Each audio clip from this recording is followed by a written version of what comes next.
can go east, but there is no chance to catch it trying to blast east. Not at this rate. Not with how far we are.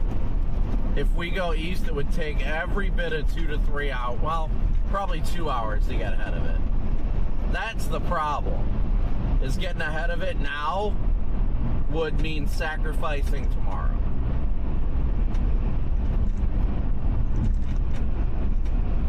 That is the only problem with trying to get east out ahead of it, is because then that would get us out of position.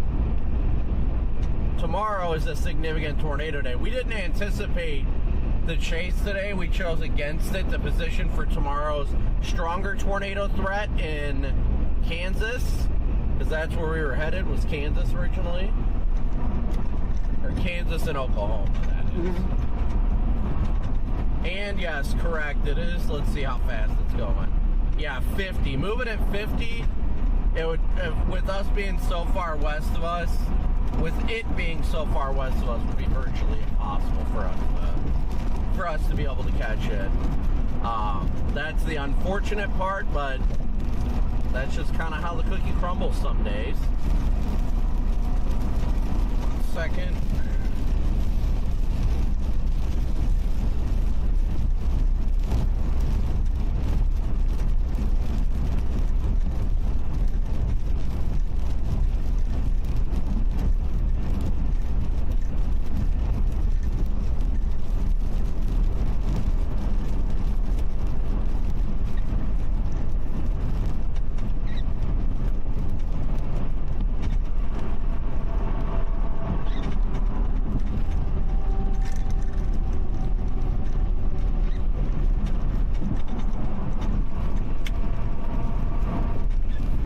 Definitely virtually impossible to catch, especially considering the fact that we've got to keep driving all the way to freaking Oklahoma tonight. So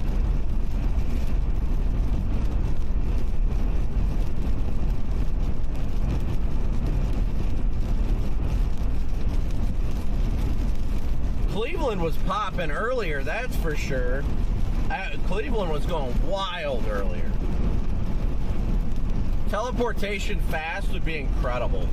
I wish it was more realistic, but you know.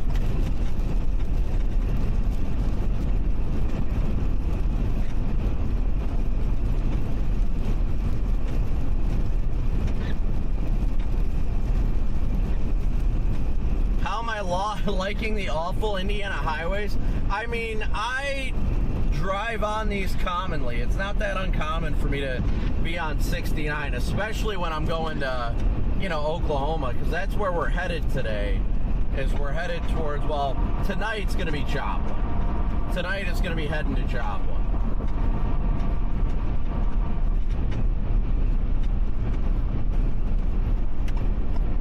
All right, I want to do a quick stream prayer real quick.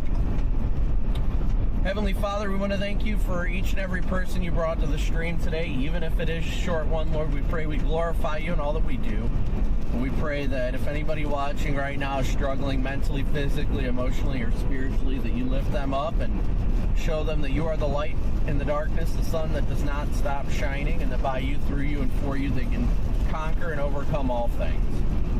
We thank you for the day you've made and the position you put us in and the ways you lead us. We pray if anybody is struggling right now, that they find their strength and hope in you, Lord. We just thank you so much for all you do. In Jesus' precious name, amen. All right, where is my radar at? I lost radar. See that? I wonder if they're going to keep that warning north of Van Wert or not. The one near Defiance, that one looks like it's mostly outflow. I don't really see that thing being tornadic. They did extend or update the one north of Van Wert. Still warned, continuing the warning. I think I'll flip around. But Defiance is very much outflow dominated. So Defiance, you're probably going to get some strong winds in Defiance, but I don't necessarily think it's tornadic, at least at this time.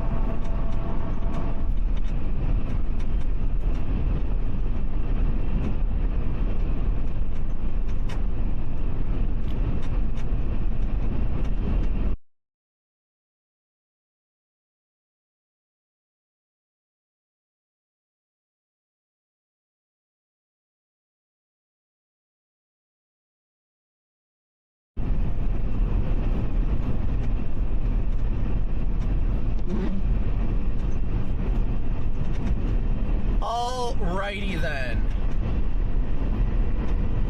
Okay, guys, we're gonna go ahead and wind this one down, just because of the fact that now we're just getting back in position for tomorrow. We're driving all the way down to freaking Oklahoma, so please be sure to hit that like and subscribe and notification bell. Be sure you guys hit that like and notification bell. Subscribe if you haven't already. We're going to be live starting at noon tomorrow, so be sure to tune in right around the noon hour tomorrow. Hey guys. Hey Brandon, it's Megan. Are you available to talk to Steve in a couple minutes? Yeah, that's fine. That's fine. Okay, great. I'll pass you through. Yeah, this guy out here just kind of has that drop. Alright, so everybody be sure to hit that like and subscribe button, as well as the notification Red bell. River region, all the way to Wichita with some rogue cells. Hold on. That can lead to some tornadoes, but truly all eyes are on the historic launch for Artemis 2. This will redirect you to tomorrow's scheduled stream. You can hit the link in chat. You can hit the link in chat for the road trip stream that we will continue, but be sure to stay tuned here. Smoosh that like and notification bell, and it'll automatically redirect you guys to tomorrow. God bless. Chat with you guys soon. Well, that didn't work.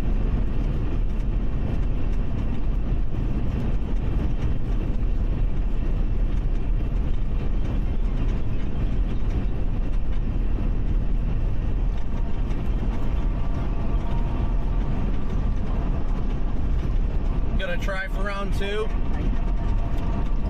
You still? Yeah, let me try. Okay. Went at 15 miles an hour. Here's the difference out of this round from the.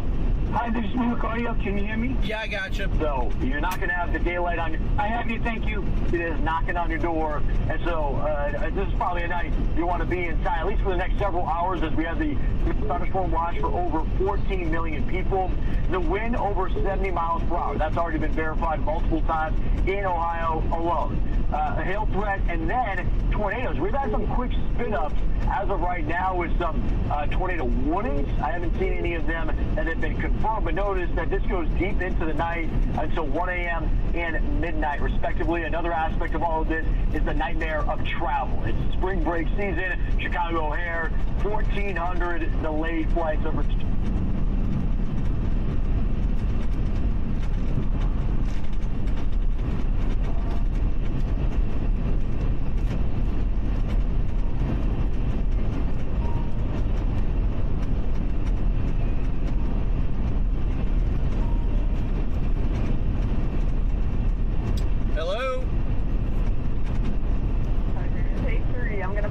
I was gonna say, I got through to Paul. I was on with Paul.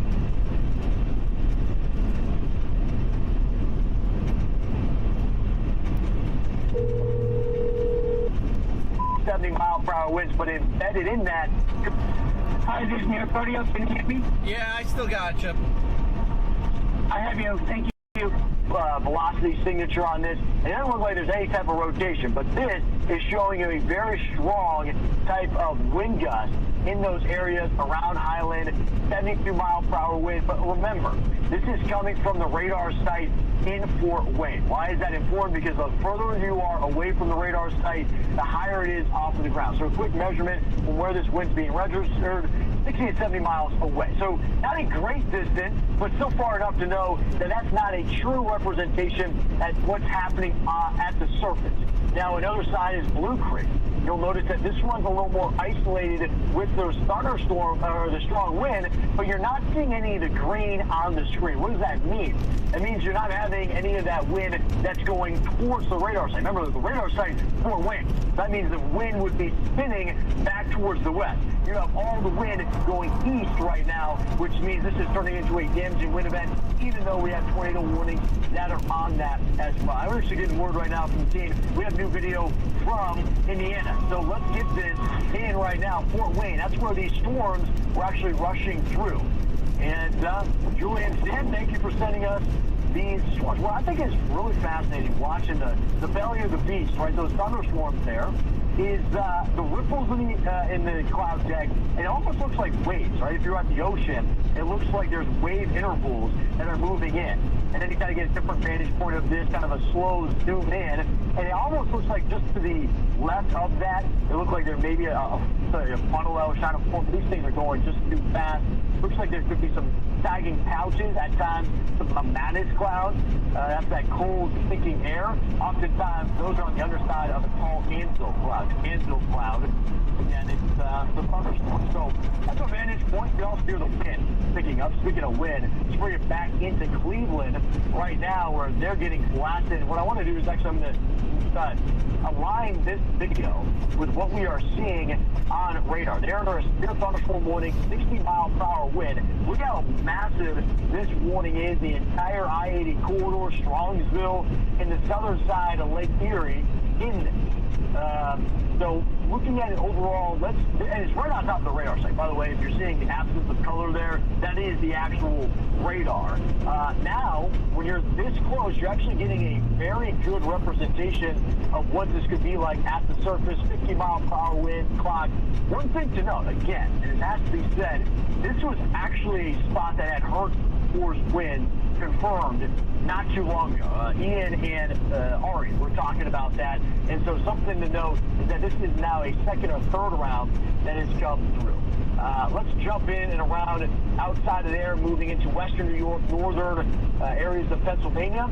Look at the wind threshold, 70-mile-per-hour wind, considerable threat for Crawford and Erie County. It's going to be Pittsfield and Jamestown, I-86, I-90. They are getting hit. And then one last stop before we visit with actually Brandon Copping. He drove through those storms in Fort Wayne to give us some good insight of what it was like not too long ago.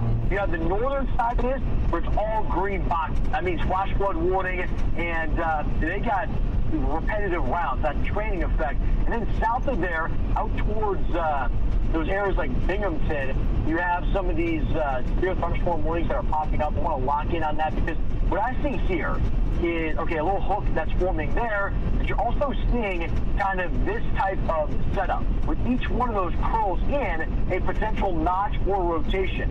These have been storms that have had a history of velocity signature. Look at that, right? It's not even a tornado warning yet. You got two couplets, neither of them very strong, but showing you that there is rotation, at least at the mid-level, that's being picked up. Yeah, that's really not that strong at all. That's a good sign. That is probably just a wall cloud at best, just swirling around in the mid-levels of the atmosphere. As I promised, though, we have our team that's on the ground even tonight. There's Brandon Copping taking I-69 south. This area right here, that loop, that's Fort Wayne. He just drove through those bad boys. Those two tornado warnings and severe thunderstorm warnings in western Ohio right now. If we can, let's bring in Brandon right now. Actually have his dash cam video. You see it here. Hey, Brandon, it's good to talk with you, my friend. Can you walk us through what you just drove through there near Fort Wayne? Yeah, thankfully when I came through Fort Wayne, it was mostly outflow dominant. There was a tornado warning on the cell as I was coming through it, but it showed signs that it was more focused on outflow and kind of pushing the air out of the storm. Not so much in the way of good inflow feeding into it. Actually, I was all the way down by Indianapolis because I'm on my way to Oklahoma for tomorrow, and then I saw this storm developing and I was like, well, should probably go give that a look. So that just added probably about 2.5 hours to my drive. Yeah, we appreciate you turning around because I agree with you. There's two warnings, and then when you look at it, yeah, outflow dominant. You're looking at damaging winds 40 to 50. But here's the thing. You're a storm tracker, and you just drove some warnings, and you kept going, which means there's got to be an event that you're eyeing, and you just alluded to it. Walk us through what you are anticipating for tomorrow. Yeah, so tomorrow, as of right now, we are headed towards Joplin, Missouri, most likely for the evening. Probably get there around 3 or 4 in the morning at this rate. But we're going to head towards there, and then my eyes are on northern Oklahoma and southern Kansas tomorrow for any storms that can develop out ahead of the dry line and remain discreet. I think if we can have a few storms remain discreet, then we could see them produce tornadoes. So that's definitely what's got my attention for tomorrow. And then following that, I mean, we've got Thursday, which looks like a classic tornado day in Iowa, and then Friday in northern Missouri. So the next 3 days are definitely going to be keeping us busy. Yeah, I mean, we had kind of a really fast start to the season in early March, then a quiet respite just because of that heat dome, and it seems like we're back in the action. I want to go into something you just mentioned, though. I think it's important to note. When we looked at this initially, even early into today, it looked like a dry line event and a large hail event. But now those discrete rogue cells kind of getting picked up on the short-range models. What is that a sign of, Brandon, when you start to look at maybe some model trends that are changing and talking about those supercells that could pop? Well, I mean, honestly, if I'm going to be straightforward, this morning when I woke up and I looked at model data, there was nothing that told me I needed to be down in Oklahoma. Personally, I didn't like the setup. It wasn't looking good overall, but then as the afternoon data came in, it was showing more potential for more robust storms. And personally, I think right in the corridor in northern Oklahoma as well as southern Kansas, if you draw an east-west line from like Emporia, Kansas, and then Emporia, Kansas south, and then I'd say, I don't know, right around like Enid or maybe Guthrie, Oklahoma, and north. I think that corridor in there along I-35 is going to be most prime for tornadoes, provided the storms are able to remain discreet. If they can remain discreet, then I think there'll be a good chance of tornadoes. But if they turn into a squall line, it's quickly going to be a damaging wind threat. Yeah, when you're looking at spots like you had talked about, I-35 corridor, Oklahoma City, the concern, too, is that it turns into that nighttime event again, where all day you have the atmosphere building, it's warm, you climb into the 80s, and then it just ignites. Let's fast forward, though, as you had said, Thursday. Like right now, we're in that classic spring setup where each day the atmosphere refuels. What is that in your, I know it's early outlook here because, you know, we still are looking at a Thursday event, but you're talking about a classic setup for Iowa now pushing into Milwaukee and the Midwest, which, by the way, Brandon, this feels like a spot that just can't get out of the way from the severe weather this year. Yeah, definitely the Midwest seems to be more primed this year for whatever reason. I don't know if it's the troughs are setting up a little bit better up there, but it really is a favorable area so far this year. I personally, you know, Iowa is typically, actually not typically, it is my favorite state to chase in. You know, it's very rural and you don't really see many towns that get impacted by these storms. So there's definitely a benefit there. Back in the driver's seat there, joining us to encourage everybody to stick around. He's going to be in the event tomorrow, and we have the Artemis 2 launch, so you're going to be getting a side-by-side view of some severe storms along with a historic rocket launch, all coming up Wednesday night, and then the severe storms continue. Brandon, thank you for giving us that update as he goes into those areas like Marion, Indiana. Hey guys, Nick Koster here. Time again for Fox Weather Deal, sponsored by Knocking, where we save.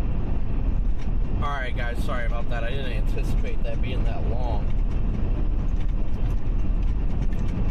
Sorry, I'm back. Fox wanted to do a hit, and that was a long one.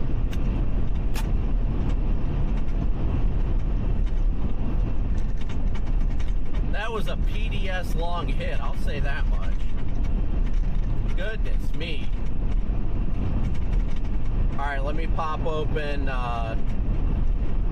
pop everything opened back up again.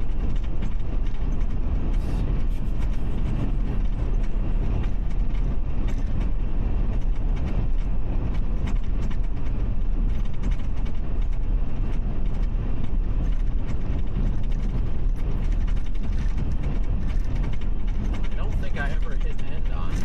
Oh. Bouncing, bouncing, bouncing, bouncing, bouncing. Now I'm going to have to get gas before Indy. That's going to be brutal. Let's see where everybody else is at this rate. I don't even want to see the time my ETA to freaking Joplin is going to be at this rate. Chelsea, thank you so much for your Venmo donation.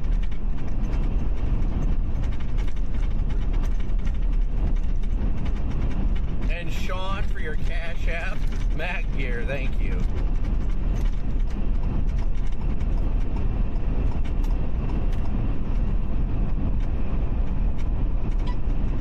What is going on? Did my phone just trip? Tornado warning for Putnam County. What? Oh, it's continuing southeast. Okay. It's on that bow echo. And they just severe warned the storm directly behind me, bro. This is absolute peak right now. Absolute peak.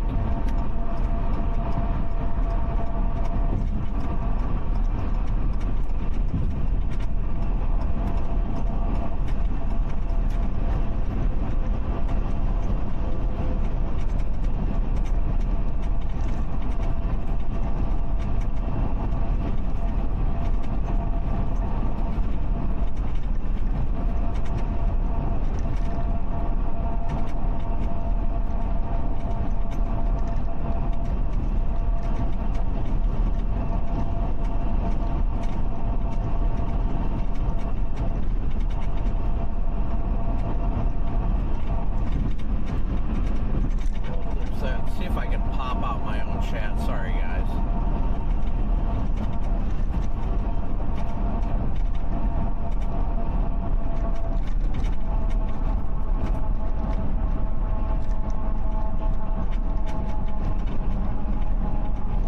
I gotta pop open my chat so I can actually see what everybody's saying.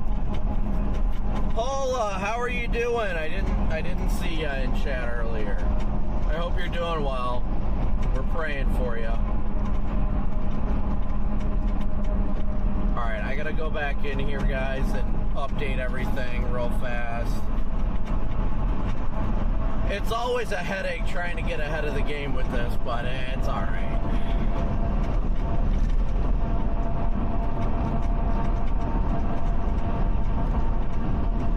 The storm is always chasing me.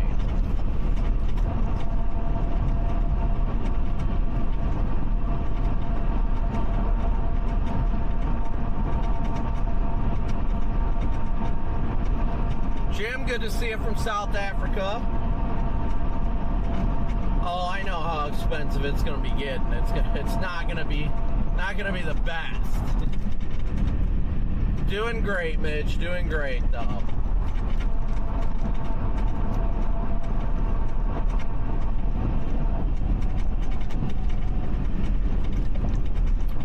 Yeah, I should, Paula. I'm not exactly sure where I'm gonna end up tomorrow, though. That's for sure. I don't know. I haven't really decided on where I'll end up for tonight or anything.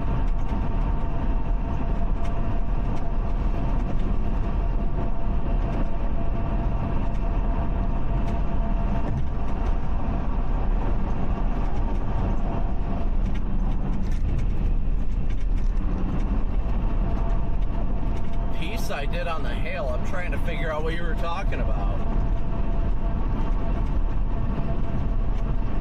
I think gas is sitting right around 405 around here. So honestly, I'll probably just swing into the next Love's, top off real quick, and then run it. We're gonna run it back, chat. I want to say it was 405.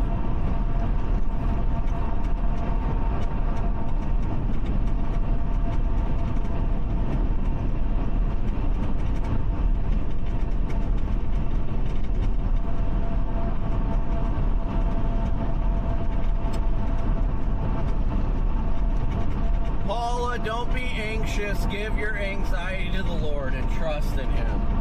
He will provide for you. I tell you that much. He will provide.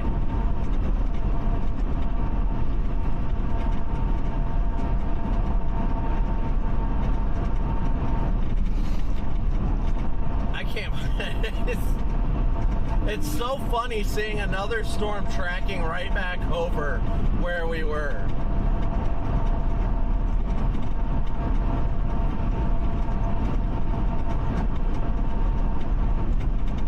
But now we're back in the mid-70s, so hey, I'm really not going to complain. Let me see, it says I'm still 9 hours away. 3:45 Central ETA to Joplin if I go to Joplin. But I don't know for a fact if I'm going to end up in Joplin because I might not need to go that far. I might be able to stop in Springfield or something like that.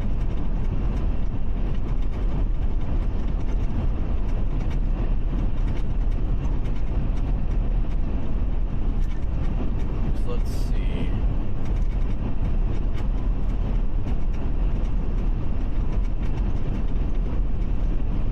We always get our life lessons. 370 isn't too bad, Lucy. It isn't too bad.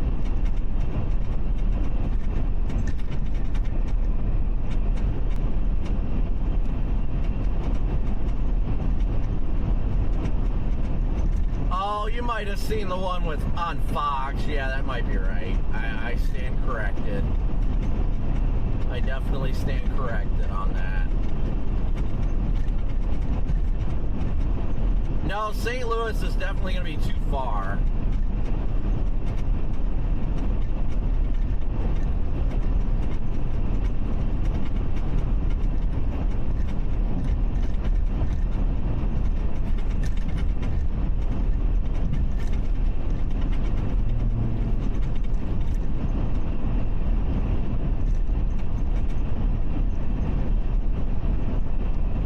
Sun is going down. And I am in Indiana. Oof. It's gonna be a long night, guys. I hope you guys are ready to tag along the whole night. Oh, I don't even want to think about it. I need another Celsius just thinking about it, honestly. Like, oh, that is gonna be a brutal drive all the way down tonight. Down tonight, down tonight.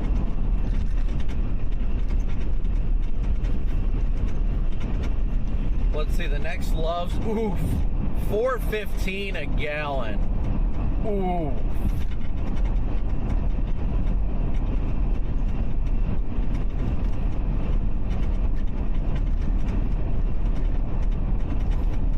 Yeah, that dog ain't gonna hunt. That sounds like it hurts.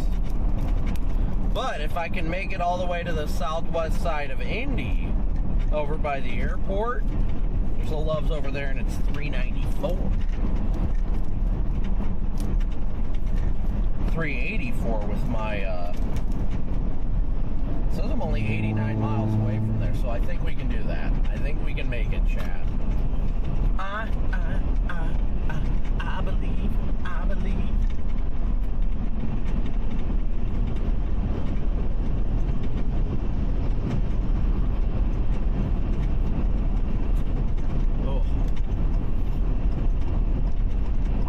Well, you got Corey, 30 minutes on the dot.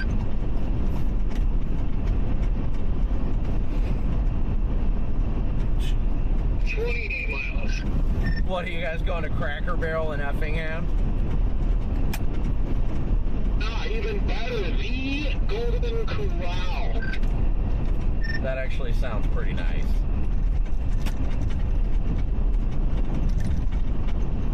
Yeah, I'm actually glad I drove to the north for those storms because I don't know if you ever heard, all I had was a freaking one slice of breakfast pizza from the Flying J at like 9 a.m. That's all I made all day. And then when Corey said he was going to the Golden Corral, I was like, oh my god, count me in because I'm dying. Nope, I feel that. I'm getting hungry too. I'm closing in on Indy.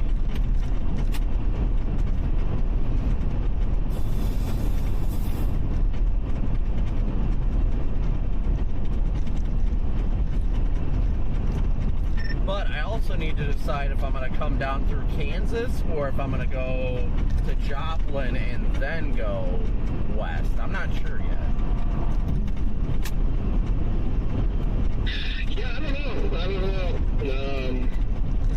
The good thing is Zero Z should be out before, well, yeah, it'll definitely be out before me and Corey, right before all of us get to St. Louis, so hopefully that'll provide some insight.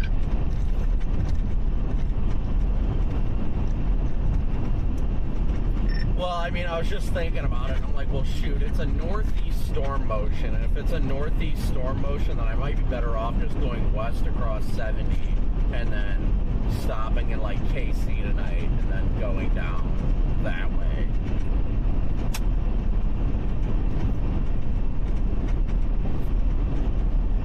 Yeah, I the Oklahoma, Kansas border, like they've kind of been showing that, I mean, you know, either way, you're golden, like going to Joplin route, then you just, you know, ride through northern Oklahoma, you know, that's a possibility, or I-70 and then dive down through Wichita, you know, I don't know. Hopefully Zero Z is like, you know, I guess if anything, hopefully Zero Z is similar to what everything else has been showing, because if that's the case, I'll still probably just go through Joplin, but...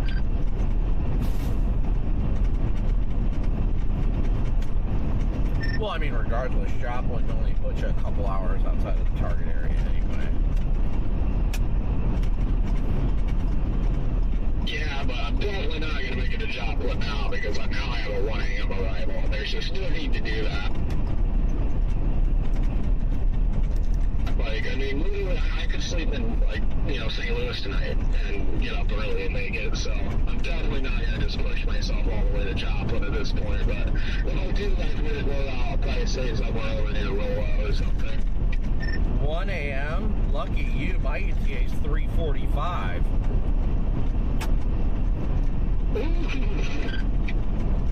Yeah, after we eat at Golden Corral, though, I'll be pushing that as well.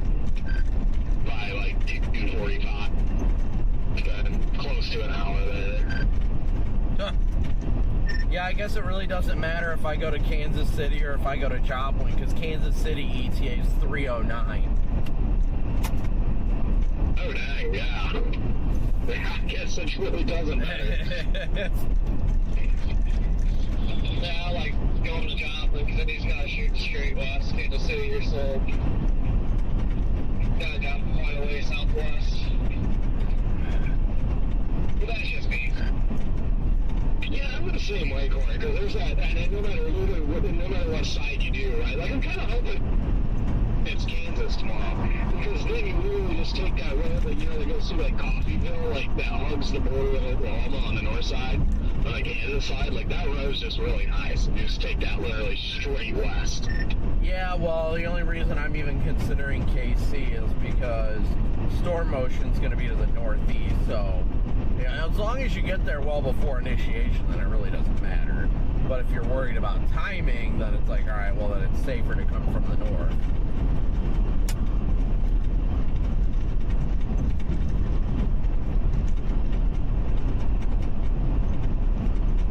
The struggles, guys, the struggles.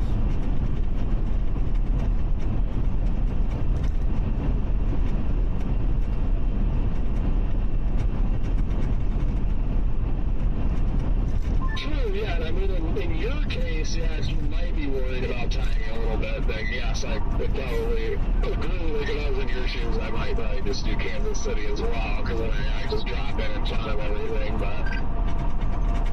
I'm not worried about timing myself personally. Yeah, I consider KC a Northeast Canada still a thing.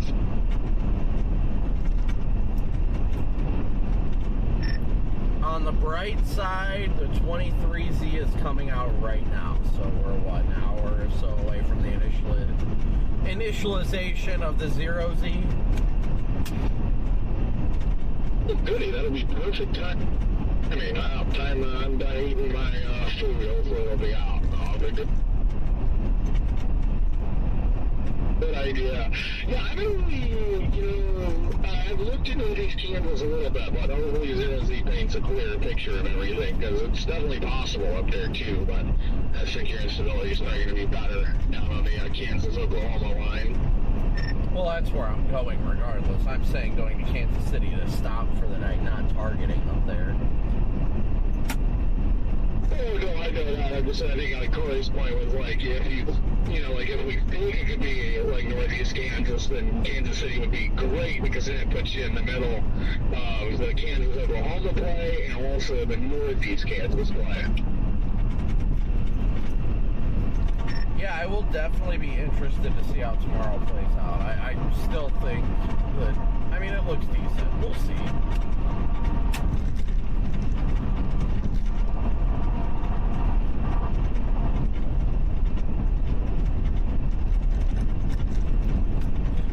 Just give me some sustained supercells, please.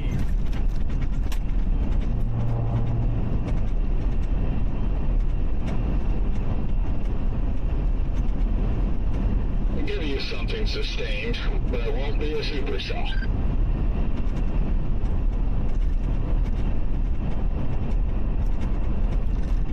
This is another one of those times where it's just shocking how dead Memphis really is. Like there's less people here than Learsville.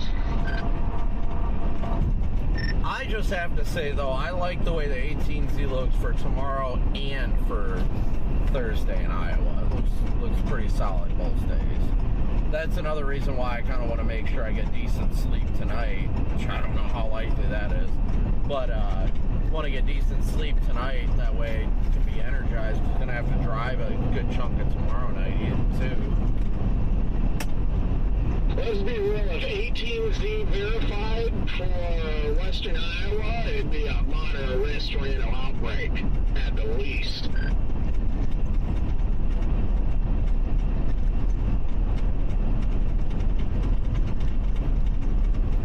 National Weather Set 2.0.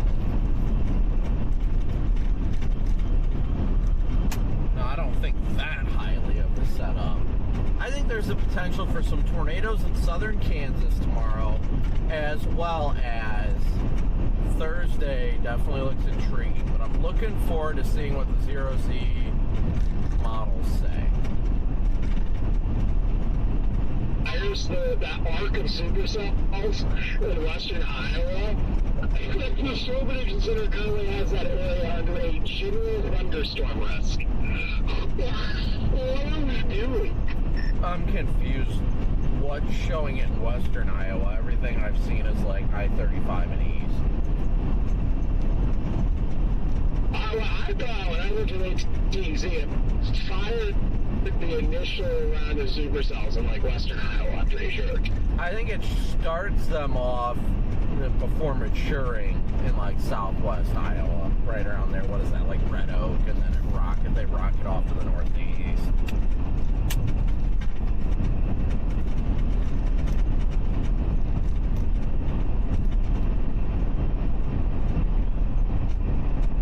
Yeah, you're right. Yeah, it does. Yeah, starts in southwest Iowa.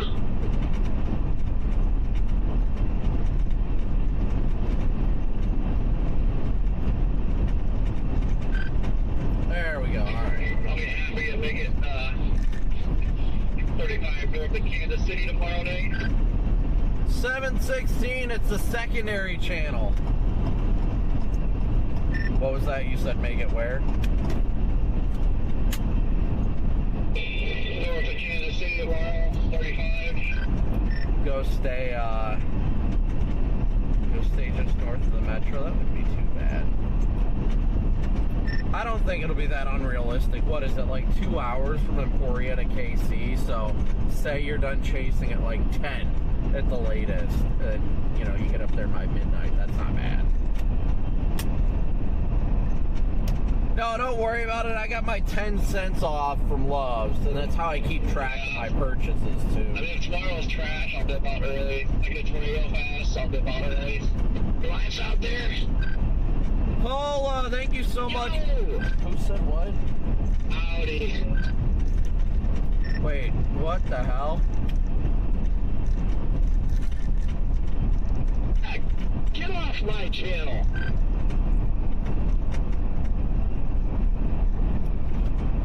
Well, are you guys making it down for tomorrow now? It's been our plan the whole time. Well, last I saw, you guys were still in northern Illinois. Arkansas, western Mississippi. Yeah, we've been in Illinois for a few days. Doing some other stuff, but no, we didn't like today, so we're just gonna do. We're gonna see what tomorrow looks like. If tomorrow doesn't look like anything, gonna do anything, then we're in position for Thursday up here, and we're gonna go to I can't even speak right now. Des Moines, yeah, we're going to Des Moines. Are you guys staying in Des Moines tonight? That's our plan, yeah. Well, I feel plenty good about staying in central Missouri then. Yeah, now I feel a lot better. Yeah, for real. Yeah, I ain't got no worry. Not a worry going in my body now. Oh, Corey, we just stay at the Golden Corral down here in Effingham. I mean, it just depends on where, our crowd down south is to go through Des Moines down to Kansas City. I mean, we're only 2 hours to Kansas City, and from the Target, it could possibly be 2 hours from Kansas City, maybe. So, we're really not. For us, that's not that bad. And I don't know if I would be necessarily worried about a really early start. Yeah, you have a good point. Yeah, I don't think it's going to be a super early start, but yeah, it sounds like you guys kind of probably like the Kansas-Oklahoma border reaching tomorrow as well, is my guess. I don't even know where we like yet. That's one area. I think that was definitely a spot that we're watching. I just worry about convection.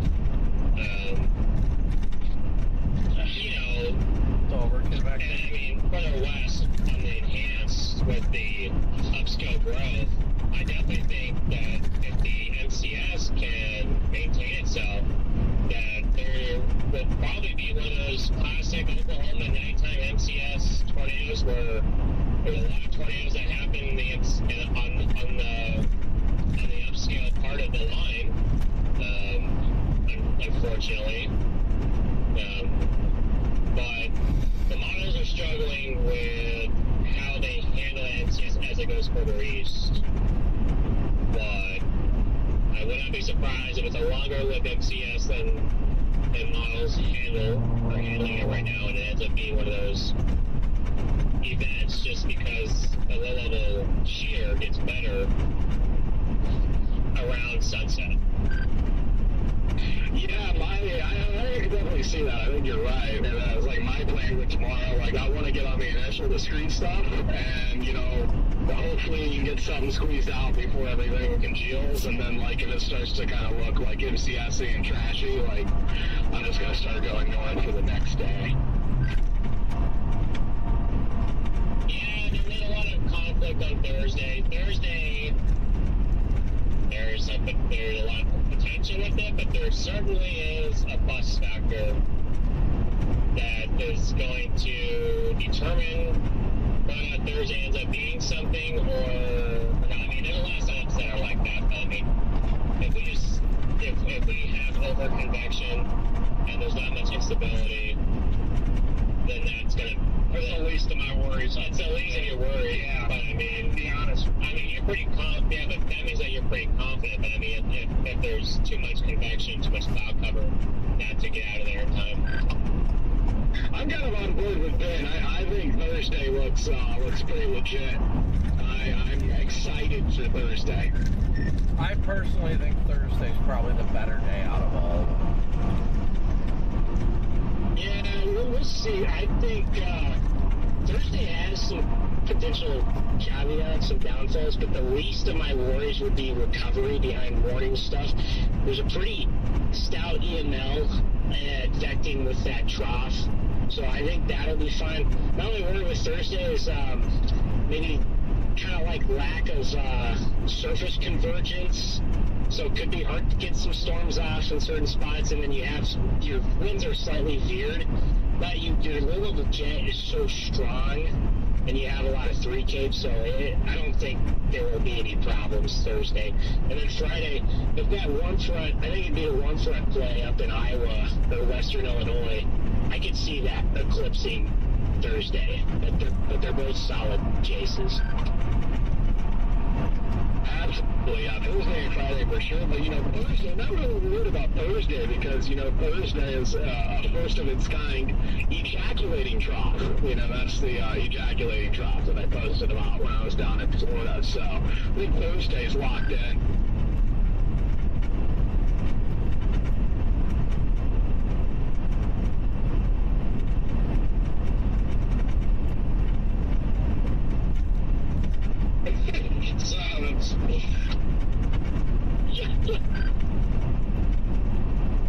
Way to make my typo even that much more awkward, jeez. I'll look up and I'll like the first post I see in Jade.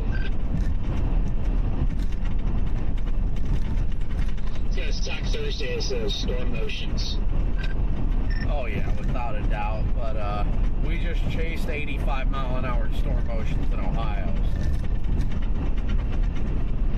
That was ridiculous. That was ridiculous. Storm motions should never been that fast.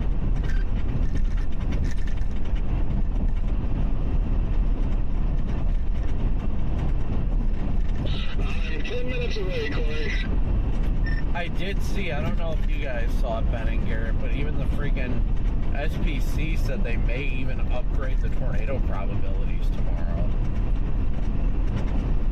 We were reading that earlier today. It wouldn't shock me. I think that the SPC's been a little bit too aggressive this year on the props, but it wouldn't surprise me if they upgraded it. Oh, I definitely think they've been a bit aggressive with it for sure. I think the whole hatching stuff has just confused the crap out of people too.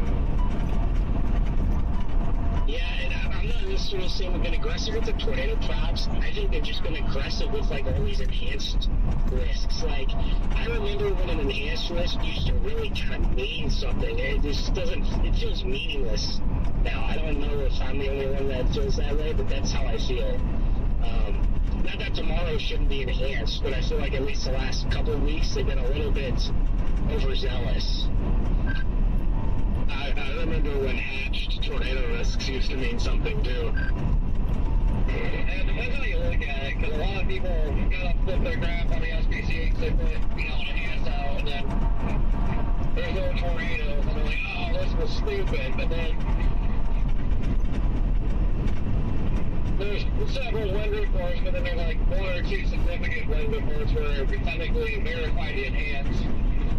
But mostly everybody just gets all worked up. There's no tornadoes. I wonder if we're gonna, I know we're gonna get it, but, it'll be interesting to watch those, to see how many, the slight versus enhanced debates that we're gonna get. How many of the questionables are we going to get the enhanced, and how many of the questionables are we going to get slight? Because now they can do the hatch wind reports now on a marginal risk. They can have the hatch wind reports. I feel like a lot of the, basically 95% of setups that we're going to chase, there's going to be a hatch something, whether that's a marginal risk or something. Something will be hatched. I'm fine. That to me, that part is just so pointless. Like, how does that work for the sponsor days of Omega? Because like, if you have a lower risk, but you have a sig threat, I guess. Like, how does that work with that now? Personally, I have no idea. It's a monthly rate problem. I just deal with whatever, whenever I'm out. When I'm not out. But I really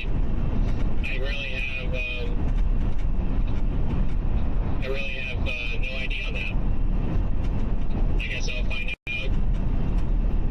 Oh my God, scared. Once two season really begins. We're out here chasing storms, Corey, not day rates.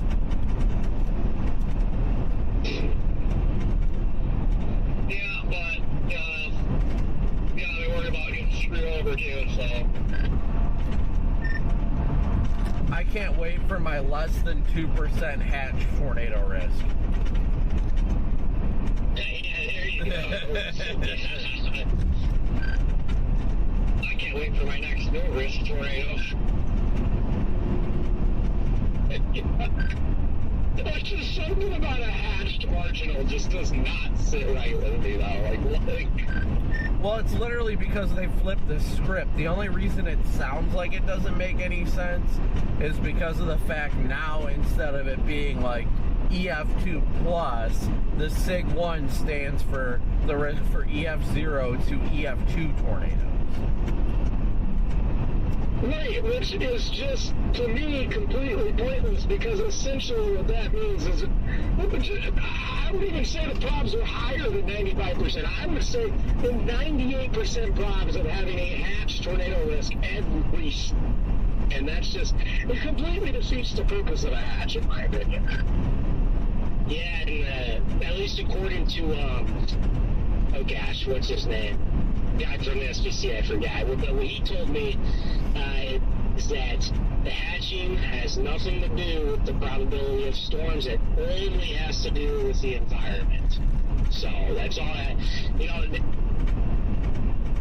they will hatch the risk if the environment is supportive of basically how it got explained to me was 1 out of every 5 tornadoes that happen would be strong if the environment supports that, and it has nothing to do with the props. So it's just weird. It's hard to get used to, but I feel like the 2 hatches and stuff like that should be reserved for a day like Wellfleet last year, or for some of those dry line days where you might have a 20% chance of getting a robust supercell, but if it does, something like that, or like maybe Ashby. I think Ashby like 5 or 6 years ago was a 2%. Something like that. That's where you should have the hatch. And it's just not like every single setup. It's just ridiculous. See, exactly. That's what I've been preaching. When I heard about the 2 and 5 hatch risks coming out, that's where my mind was going, right? I wanted it to be this unique hatching that existed for days like you just mentioned. The Earth, Texas day back in 21 would be another great example of that, right? Got a tornado that day, beautiful structure. That would have been a great 2 hatch day. It was a 2% day. And that's what I thought it was going to be and what I wanted it to be, because it adds significance to the 2 and 5 hatches. And it's just not that way. And I feel like if it was that way, it would be even easier to portray to the public, like, hey, we have a conditional significant chance of a 2 plus tornado today. Cool. Well, now it just all blends together. Like, you just put it all in blender, and it's like, yeah, well, here's a hatch risk, you get a hatch risk, you get a hatch risk, right? It just becomes useless. Well, here's the problem. Again, my statement stands true that they just literally flipped the script on it, and that's the most confusing part. But the whole SIG stands for Conditional Maximum Intensity Group. So what they're saying, like I said, is if they have the single hatch EF0 to EF2, but that can also undermine the threat for stronger tornadoes, in my opinion. Say, they only put the SIG-1 out when there's the potential for a violent tornado, Enderlin. Say something like that could happen. But they put in the group, and now we've got news stations starting to publish this content, and they're like, oh, well, if there is a tornado, it'll probably be EF0 to EF2, and then an EF5 happens, then people are going to be like, what the hell? Yes, exactly. So, like the hatching kind of covers the SPC a little bit, but it also can flip around on them, and that's just, I guess the way that it's been explained to me is it, like, if it's a SIG-1, I guess it's the most likely intensity. Like, obviously you can have an intensity higher, but at least it's the most likely, like the probabilistic percentage, I guess. I was talking about in the car. I'm rolling up on you now. I'm about to take the exit here.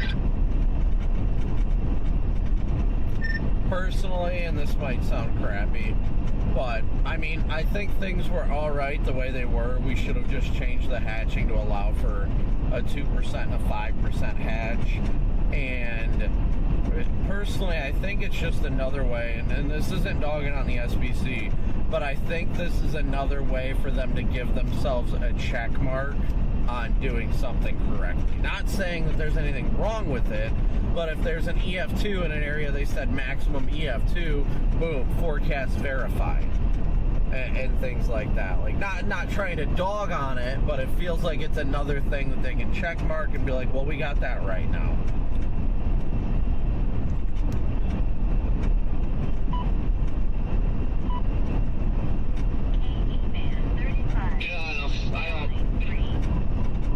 I'll look and see like what the SPC, like where the poster is. Not really paying attention enough. I can forecast myself and know what kind of day we're looking at.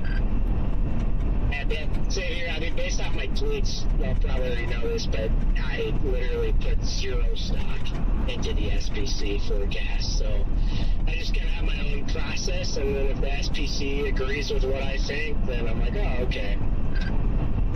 I'm the same way. Yep.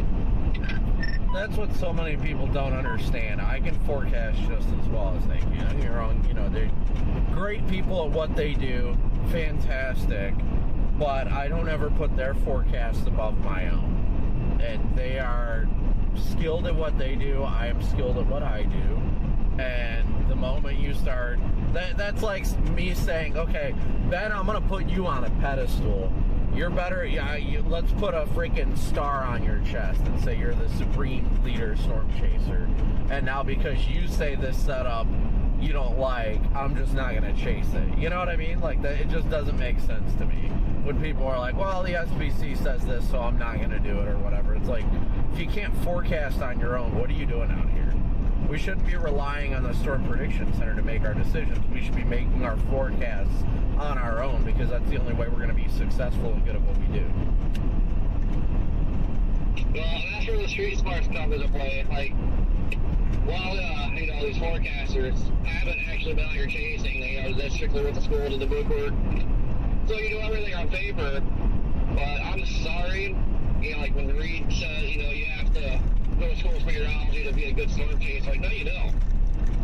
You learn everything you need to know, and then kind of learn the street smart side of things. I think not all chasers, but some of us are better at forecasting tornadoes than the actual forecasters, because we know, hey, this setup was like this, and this is what happened. This triggered a big tornado outbreak, or this triggered strong tornadoes. Like, there's a lot more to this than bookwork. Well, yeah, I mean, you get a lot more experience doing this stuff in the field. That's why I press so hard for us to send meteorologists out in the field and stuff, is because there is so much more value in going out in the field, experiencing the storms, experiencing the environment, and learning from it in that aspect than sitting behind a computer the whole time. And again, this isn't dogging on the SVC. This is just saying in general, the same as a surgeon needs to learn in surgery, a meteorologist should learn by being in the field and feeling the environment, watching how it evolves, and learning. You learn so many tidbits about storms that can change the way that you would perceive it, as opposed to looking at it on radar. Say what you want to say. I was going to say, yeah, I mean, exactly. You got to experience it. I was going to say, a perfect example about the SPC is 3 years ago, about Connor and I, it was that day that the Chugwater, Wyoming tornadoes happened. Connor and I were so set on southeast Colorado, so set on it. We had done our forecasting and everything, and we didn't do it because the SPC didn't have a tornado risk out there. And that's when I learned not to trust them. And then last year there was another day, I believe it was that day where there was that really photogenic supercell in New Mexico. There's an MCV in Missouri, and they had a 0% on this MCV in Missouri, and I was just appalled. And then there ended up being a SIGTOR in Missouri on the MCV where it had a 0%. And it's literally a 15-year-old kid who just started forecasting could have put a tornado risk out for that setup, and they somehow didn't. Same with the Briggs tornado last year. It's ridiculous. I don't trust them anymore. I've learned my lesson on that. One time, missing those southeast Colorado tornadoes in 2023, that was enough for me, and I just don't trust them ever again. Well, I wouldn't say that I don't trust them or anything like that. It just comes down to different preferences and different skill sets. I can't count the amount of people that I think this is my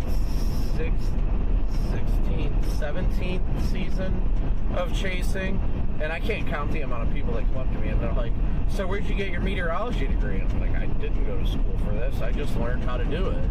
and they're just like, wow, I didn't expect that. And by all means, I don't think that I am any better than the Storm Prediction Center forecast. Their forecasts are made for the emergency management personnel, people like that, to read and all that. The difference is, in the field, the way I analyze the environment is drastically different than they do. And, you know, just in my experience of doing this all the time. You've got greats in there, you know, you got Lyons and Thompson and Broyles. I mean, all of them are pretty great. But I would never say that I think I'm better than them, but my forecasting process is different, and that changes the way that I see things. By the way, I am not related to Rich Thompson, so yeah, you know. I mean, that's the best forecaster, Rich Thompson. That's the best one. Although he is the best. Although if he does retire, they want to keep that last name. I'm right here. I can get right up with a nice pre-discussion every day they want. No, but also one thing that the SPC does do is that there's two different targets, and there's one that's like really good, and then there's one that has potential, but there's a lot of like question marks on it. They'll put all their energy into the one that's like the enhanced risk, and then if there's like a slight 2% somewhere else that could have a signature on it, but they don't, you know, like they're gonna put their focus in 3 weeks ago. Yeah, they're gonna put their focus in on the higher end one than that one. Like what Ben was saying, the Chugwater Day and then Southeast Colorado Day. Like, I mean, the two different targets, they'll put their energy into the higher one. Won't really touch on anything on the southern one. I mean, they'll acknowledge that it's there, but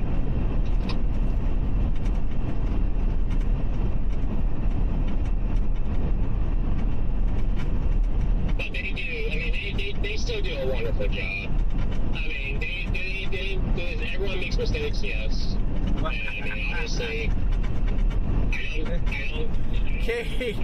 Katie, I love your comment. Mitch, you didn't have to time her out. Comment. Katie says that I only do it for the money. What do you think the Storm Prediction Center meteorologists do it for? Do you think they do it just because of the love of the game? No, they're doing it to get a paycheck. Come on now, like, you gotta have a better argument than that.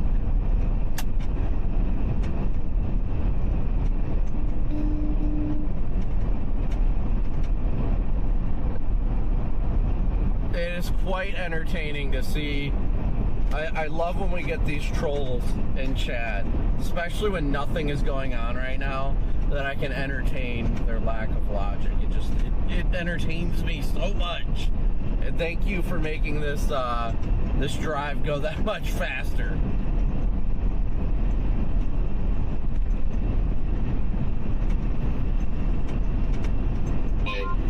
In one of those the nation address to the nations that Trump's doing to give an update on Iran. So I wonder if we're still chasing at that point. I wonder what that'll look like. Sorry, I was laughing. I'm streaming on my secondary channel right now. This poor girl is so upset about the things that we're saying about the SPC and said that we're only out here doing this for the money. I was like, what do you think the guys and gals at the SPC are doing it for? They're just, you know, out there for the love of the game, apparently. They just don't get a paycheck.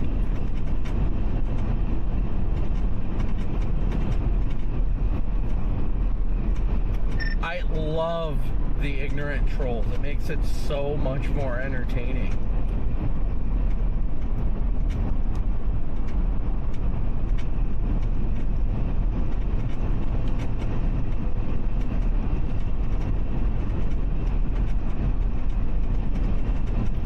Then again, typically those people you're arguing with a 12-year-old, so.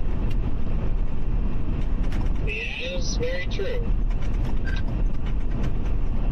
Yeah, I have strong opinions about the SPC, but there are certain forecasters there that I really do like.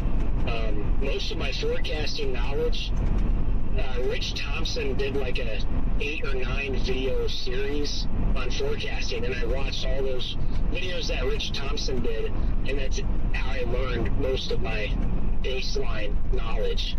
It's like 10 hours worth of content. It's always good to dive back into.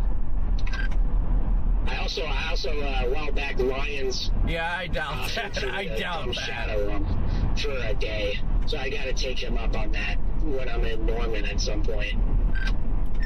I grew up with lions, learning meteorology in the TVN forums.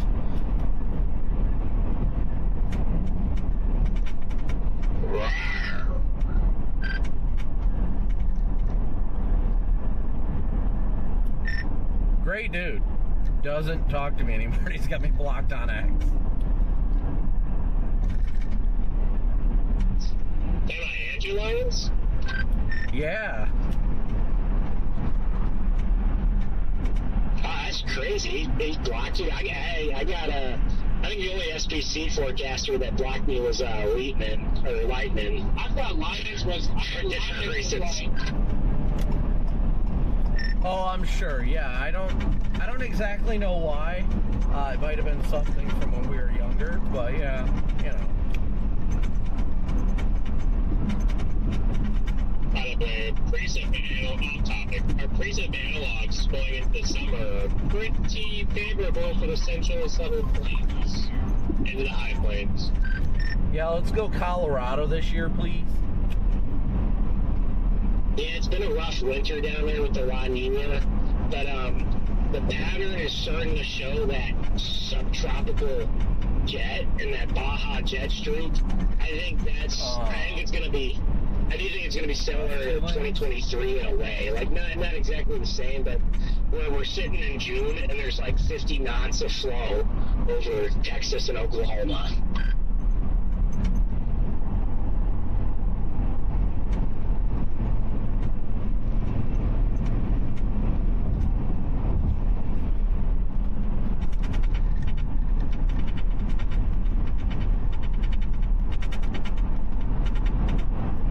Please let them come. Please let the comments keep coming. It's really entertaining. Girl has never seen me chase a tornado in her life. But then again, you're 12, I get it.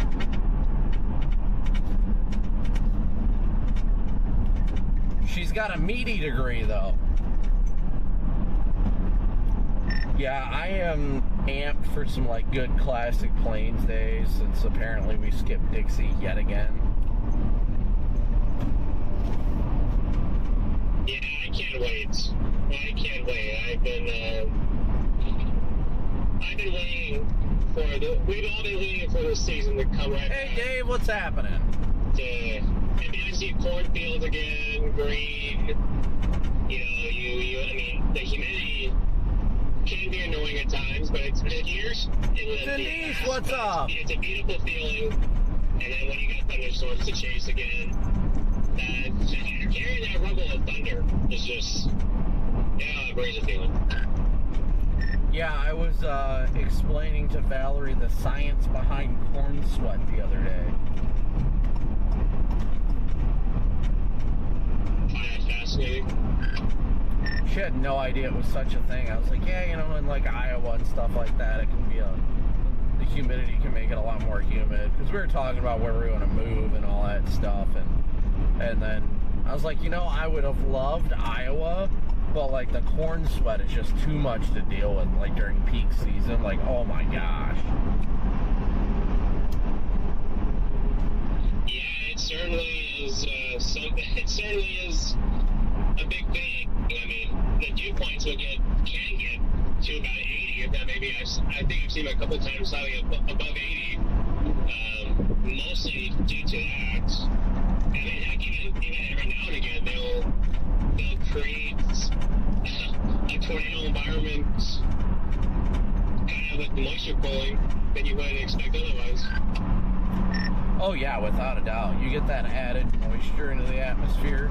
But that is like, you can feel it in your lungs. When it's like dew points are in the 80s, you feel it. Yeah, like this last week, we had a couple of days that got to like the low 90s, but the dew point was in the 40s, and it honestly felt pretty good.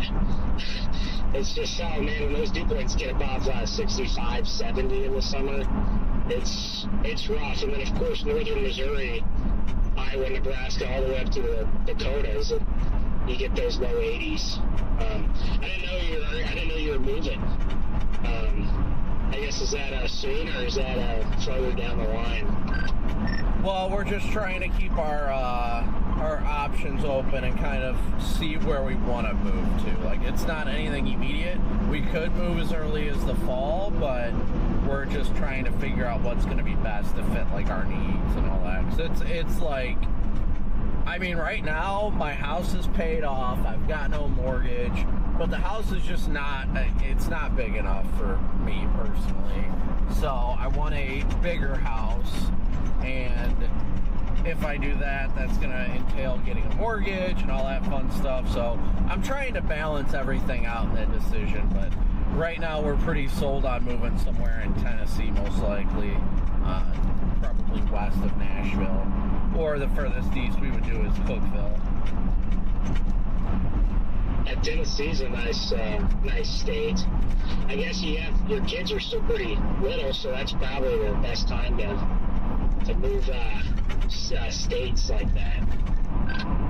Yeah, I just want to move somewhere where, like, well, first off, I want my kids to go to the best schools that I can have for them. But Cameron's not in school yet. Cooper's in kindergarten. I just kind of want to move before they get to, like, he gets to the point where he has friends and it makes it hard to, like, uproot him. You know, I don't want to be that parent that's like, oh, hey, I know you got these great friends here, but we're moving to multiple states away.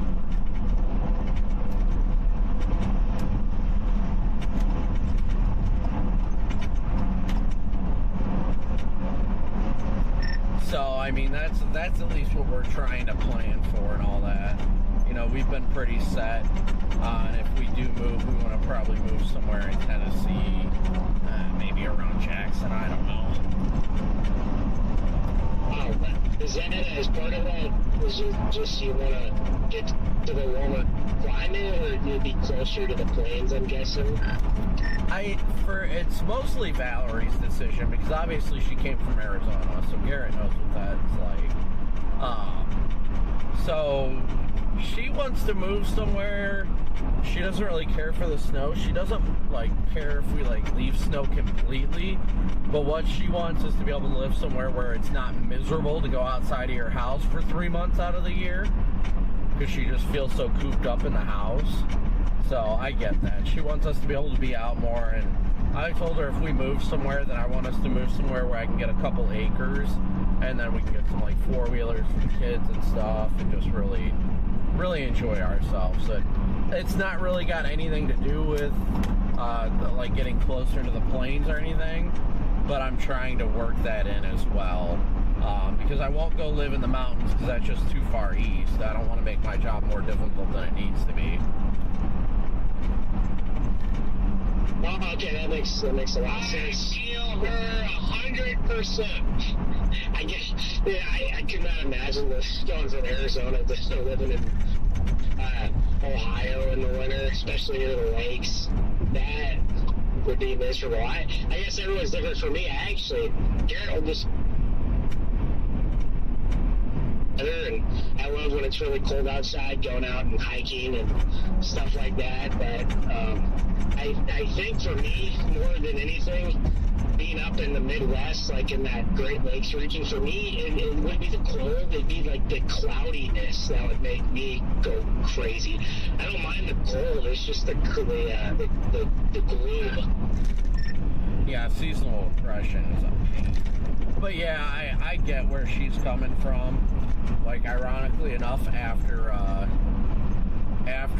this upcoming stretch of chasing, like on Friday, after Friday, I'm actually driving down to Arizona, because from the 4th to the 12th, we've got an Airbnb down there with a heated pool, little golf course, like a little spring break thing for Cooper when he's off school. He wanted to come chasing, but won't really be anything for him to chase by the way it's looking right now. But just kind of a place to get away to for a little while. So I'm probably going to have to, after the Missouri chase on Friday, I'm going to have to head towards Phoenix. Oh, wow. Man, I can't wait till I can step outside and it's Phoenix weather every day out here. I can't. I look at the forecast back home and it's like 70s. I'm just like, oh, okay. No, up where my parents live. You guys, I mean, I know you guys have been, I know you've been to Arizona a few times, but you have to explore. Like go to I don't remember if you've been to the Grand Canyon or not, but you go up to Flagstaff, go up there, because it'll be warm up there too. It's beautiful. You sit here and start talking about the heated pool and all that, and it was like, oh. Yeah, I was looking at the forecast. It's supposed to be in the mid-90s for most of the trip, so that's good at least. It's supposed to stay in the mid-90s, so that'll be nice breath of fresh air, I guess. It's unfortunately like Brenda said, you're going to come back to Toledo. Unfortunately, it's going to be in the 30s.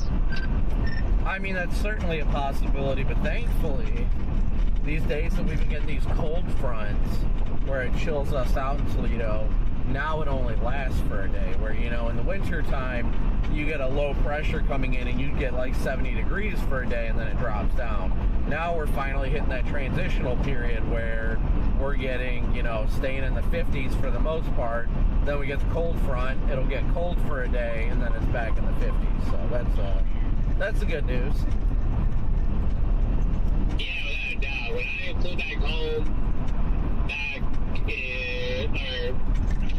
after Summit, after I flew back home, when I flew back out here, I was like, I mean, there was like 4 days where it was in the 50s out there, but it was mostly in the 70s, 80s, and then I came back home, or I came back to the Omaha house, and I immediately stepped out of the plane, it was 30.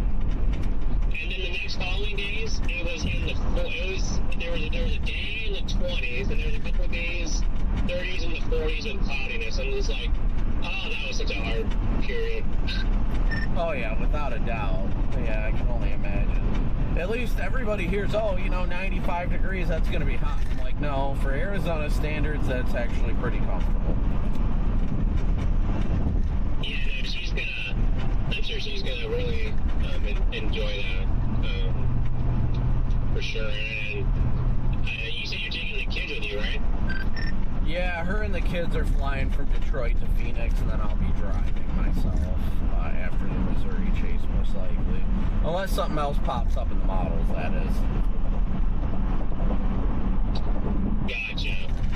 Yeah, I'll be back out. I have to fly back out there for a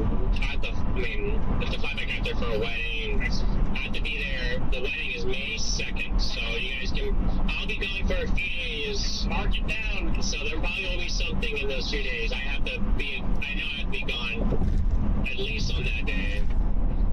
If the weather looks really active, I'll get back in a hurry. If there's a couple of down days in that time, or just after, then I'll end up staying a few extra days. But when did you say that is? May 2nd, so actually here in about 4 weeks, I'll be on my way. I'll be on my way back there for 4 weeks. Nice. I have to be in Illinois on May 4th because my brother-in-law is getting married.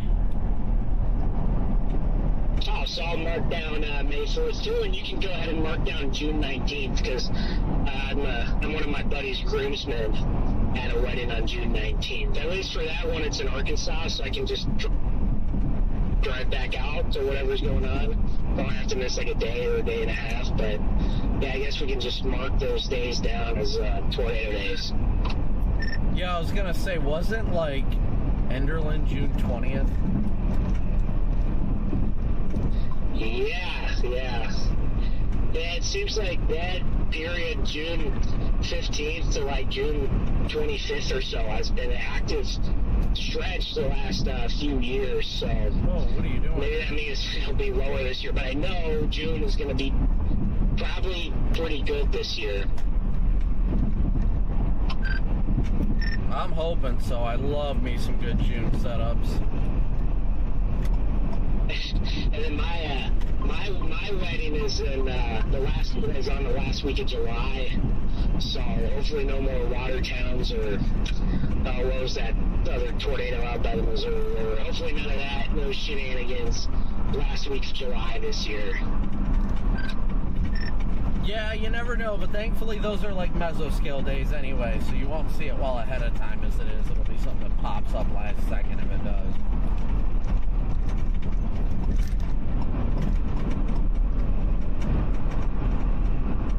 It's nice seeing western Oklahoma get some rain after all the wildfires and all that's kind of going on out there. They're finally getting a little bit. It's not a lot, but they're getting a little bit, and every little drop helps out there. Oh yeah, without a doubt.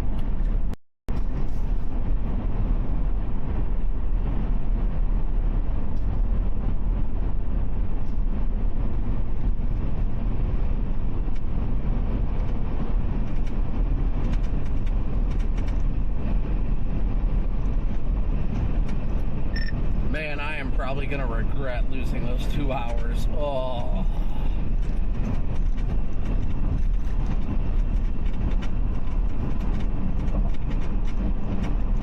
Wait, what do you mean 2 hours?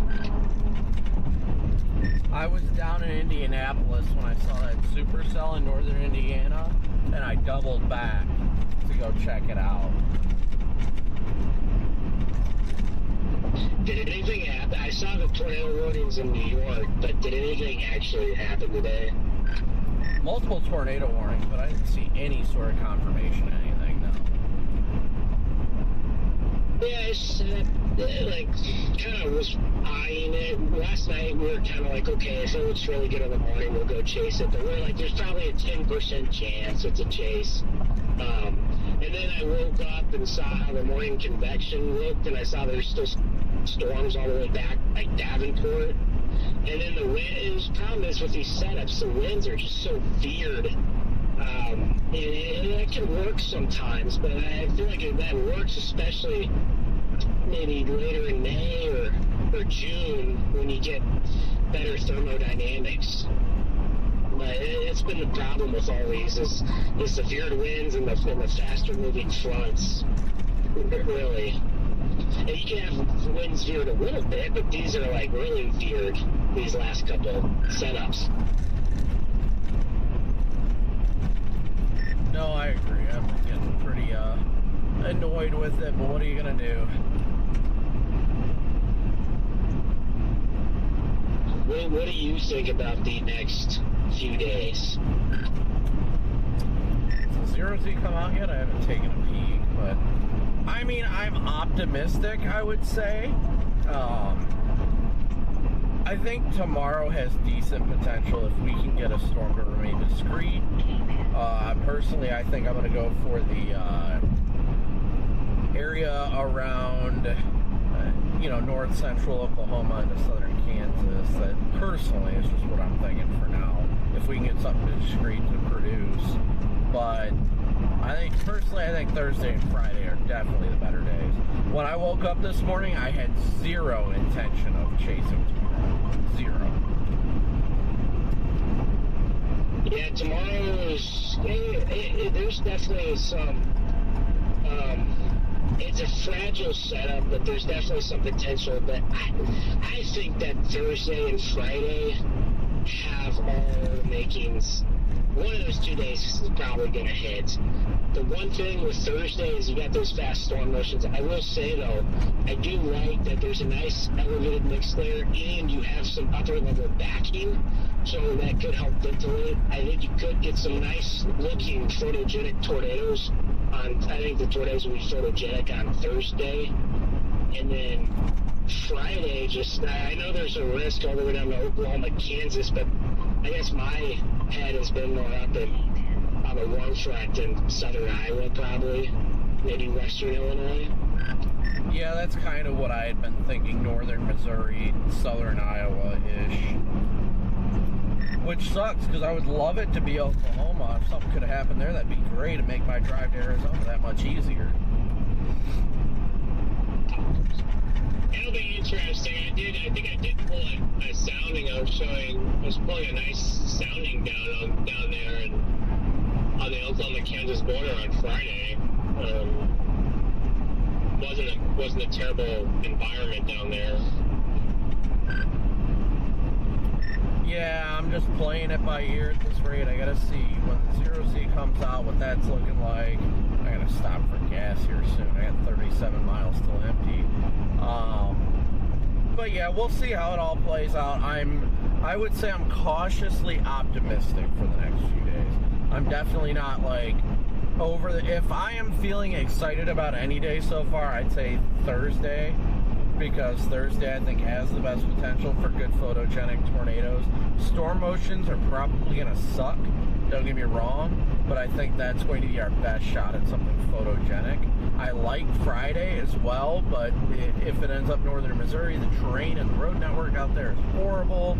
If it can make it up into southern Iowa, that'd be a lot better, but you need to get like at least one county north of the border for the networks to start getting better.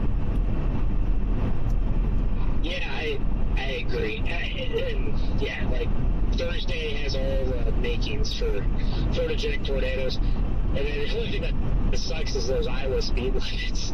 But I am fairly confident that Friday that warm front's going to be up towards I-80. Or if they're not quite out, maybe like a county south. I bet it's up towards Des Moines and Davenport.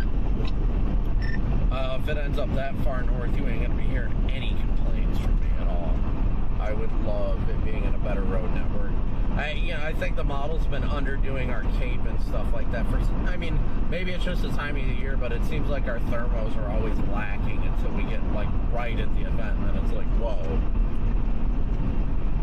Yeah, your global models are always, even in the summer and late spring, they're gonna underdo it sometimes. But yeah, especially January, middle of April, it's always going to be underdone. So if they have 1,000 Cape on Thursday, you know it's going to be 2,000 plus, and then they probably have close to 2,000 surface-based Cape up in southern Iowa on Friday. I think that up on that warm front in Iowa Friday, I think you're going to have 3,000 plus surface-based Cape. So yeah, it's going to be a good 2-day stretch. And your trough, and I think on Friday, I think your warm front's in a favorable region for forcing. So. Yeah, I mean, like I said, definitely cautiously optimistic, but I mean, it going out for tomorrow really wasn't what I wanted to do today. Like, I'm gonna get to the hotel at like freaking 3 or 4 in the morning. I am not gonna get crap for sleep. So I'm already gonna be coming into tomorrow probably in a bad mood, but I don't know. I wasn't feeling it for tomorrow. And I was like, well, probably should go. So, I mean, we'll see what happens. I'm gonna be out there, and we'll just say we gotta play it by ear and see what happens. I mean, if it would have been like, oh, this is a guaranteed, like tomorrow's definitely southwest Oklahoma and into northern Texas, and then Thursday is like central Iowa, I would have skipped it 110%. But they're just close enough not to do it. Where are you trying to get to tonight? I haven't decided if I'm going to go the Kansas City route or if I'm going to go to Joplin. Joplin, I got a 345 ETA. If I go to Kansas City, it's a 310 ETA. Yeah, that's pretty wild. But I guess if you're going to drive that way, you can probably sleep until like 10 or 11, so. Oh yeah, I always push myself to drive late into the night so I can sleep until checkout, because I am not an early riser. That's the nice thing this year is like I'll be chasing with Garrett, so we're gonna be able to do those drives a lot easier than before. With two people, it's I've done it. I mean, I've done it plenty of times. I know you have too. It's tough when you're by yourself. For me, when I do that kind of late night stuff, I'm usually fine the next day. It's the day after that I feel it. So like if I was doing that tonight, I'd be fine tomorrow. It'd be the day after that's when I start to feel it. At least for me. Oh yeah, no, I completely feel that. Typically, I can keep pushing myself every day, but then like the first down day when I know it's not a chase day, my body just crashes out hard. Yeah, like I think I've had some of my best performing chases when I've got like 4 or 5 hours of sleep in the car. And then it's like, but then I feel like that lack of sleep, I feel like it catches up later. You can only supplement it for so long before it always catches up to me the next day, 2 days after. That's when it hits, and it's like, oh shoot, why am I so off? I got like 7 hours of sleep last night, and then it's like, oh, it's because 2 nights ago I got 4. That's why my body just took a minute to respond. Oh yeah, no, oh yeah, I completely understand that, especially after having kids, dude. Like I probably got 5 hours of sleep last night, so yeah, I'm I don't even know what else to say. I'm tired thinking about having to drive all the way tonight. But if I go to Kansas City, that puts me only 4 hours out of my target area. Technically, if I want to, I could probably stop in Columbia or something like that. Because for me, as long as I'm within 5 hours of the target area, I'm happy, because you guys know I start my stream early and stuff like that. And if I approach it from the north anyway, then it doesn't really matter, because then if the storms are going to have that northeast motion anyway. So I don't know. I just haven't made any firm decisions. I'm going to wait until the 0Z comes out and see how I feel. Yeah, it should be out in about, it's coming in. It's loading in. Yeah, I'm not sure. I think that there will be good structure and good hail tomorrow for sure. And if you could get an isolated storm around maybe 1C, that's when your autographs in northern Oklahoma, southern Kansas kind of start to enlarge. So that would be what I'm watching. I have my doubts, but I think early on you're going to have some discrete supercells in west Oklahoma, southern Kansas. But can they remain that way by the time the shear gets going? It's always the question. I mean, honestly, if we just get a good photogenic storm tomorrow, I'll be happy. Have a good stream, have a good time. I'm all for that.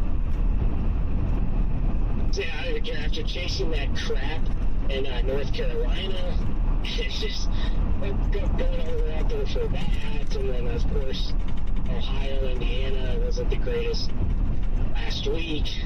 I'm going to be happy with a storm there too. What else was in there? I probably chose to forget about whatever else was in there.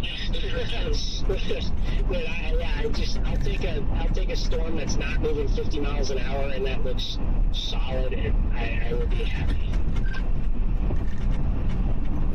Yeah, I'm hoping to see a little bit more of a discrete mode for at least a couple hours tomorrow, but we'll see. Like I said, I honestly don't know what kicked. I think like glancing at the SPCs probably kicked me out the door today. I hate to admit it, but when they went enhanced risk, I'm like, oh fuck, now I feel obligated to be out there. But when I looked at it this morning, I was like, I really don't see that much of a point to go out to it.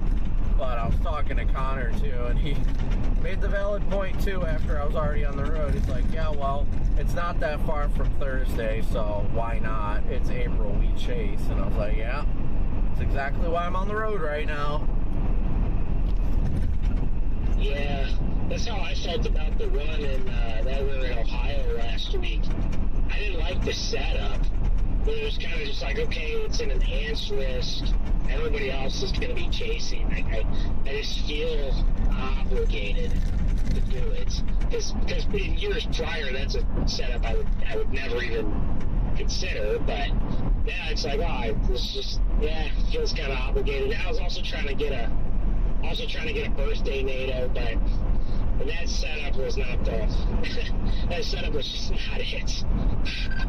No, you're definitely not wrong there. Yeah, I mean, we'll see how tomorrow goes. I'm not overly amped up about it. I think there's a small window and a small chance, and it was enough for me to be like, all right, well, I don't like this.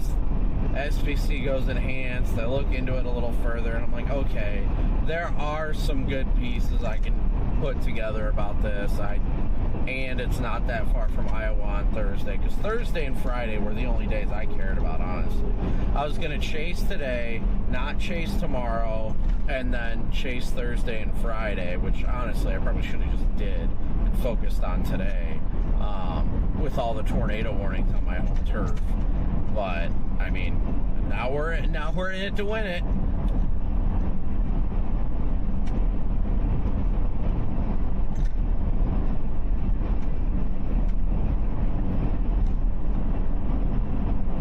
Yeah, initially I was talking to Garrett, and I was like, I didn't expect everybody to be out tomorrow. That's at least what I was thinking yesterday. But then I think everybody's coming out tomorrow because I actually do think that some of the cams have uptrended in the last few hours, and then I think that's gotten everybody out. Yeah, I definitely think it has uptrended, not significantly, but enough for me to be like, all right, I'll go.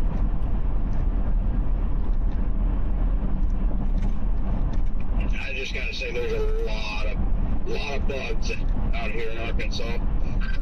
It's getting to be that time of year, Red Man. I've got I got the Corey Gherkin special right now. 2 trucks running side by side at the exact same speed. Oh, nice. I love that. See, I can hold my tongue when one is actually passing the other, because whether people want to admit it or not, if your truck does go a half mile an hour faster than the truck you're trying to pass, you do have the right to pass them, and the slower trucks should let you pass. But this is just like, it's not even passing. They're just sitting there right next to each other. Yep, that just drives me crazy.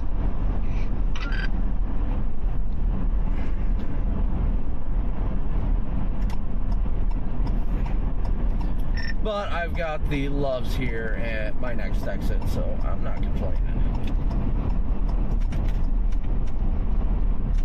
That is always a win. How much further you got to go tonight, Red Man? I stopped in the middle of nowhere a minute ago, so I added just a few more minutes, but I stopped to try to get a little video, get a little photos of the car with the lights on at sunset, but it wasn't that great. I couldn't find like the best spot for it, but yeah, it's still getting me there at 1 a.m., 1:02. Man, we all would have really got there around the same time. My original ETA was right around 1 o'clock, and now it's 3:45. Yeah, I think we're all still kind of close to the same time. Well, not all of us, obviously, but we were close. Yeah, I mean, I'll figure out. I don't even know if I'm gonna end up in Joplin, though. I might end up going to, I don't even know where. Okay, well, this is a right-hand turn, so I guarantee there's no sign that says I can't go after stopping. But I guarantee we'll all probably end up, you know, in Joplin, but I might, by chance, just stop in Casey or something. I don't know. I might go that way. I like the I-70 route across Missouri. Yeah. Yeah, I don't know. I may get to Joplin, I may not. I'm still kind of thinking I will, but at the same time, there's plenty of time, enough time tomorrow that I could stop now, and I'd be just fine. So if I get sleepy enough, then I'll just stop. But yeah, I don't blame you. I'll be right back. I gotta top off here. All right, guys. I can't believe you guys would say something about me like that. How rude. There he is. There's that piece of shit. No filter anymore. I just got back out to the car. I think a Golden Cloud made Corey have to go take a 30-minute long 10-200, so. It's always 2 hours for him, so you might as well just get rolling. He goes, I'm going to run to the bathroom real quick. And I was like, all right. And then I sat at the table for like another 7 minutes, and I'm like, okay, I'm just going out to the car. Ouch.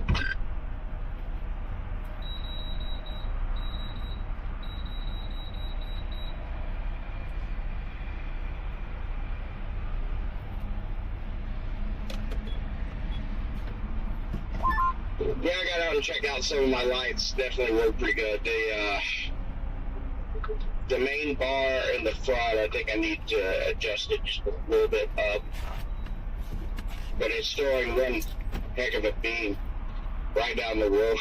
So it is bright, but it's not spreading out as much as it should, I think. So, but I mean the regular bright lights too, headlights, so pretty good too. The high beams are pretty good, so it seems pretty good so far. I still haven't had it out in complete darkness yet. It'll come in real handy, I think, when I go through the Ozarks to try it out. Heck yeah, that's the thing about new lights is always adjusting. Like that's what I'm doing right now. While I wait for Corey, as I'm making a slight adjustment to my visor lights. So yeah, you just gotta keep fine-tuning them, it seems like, all the time.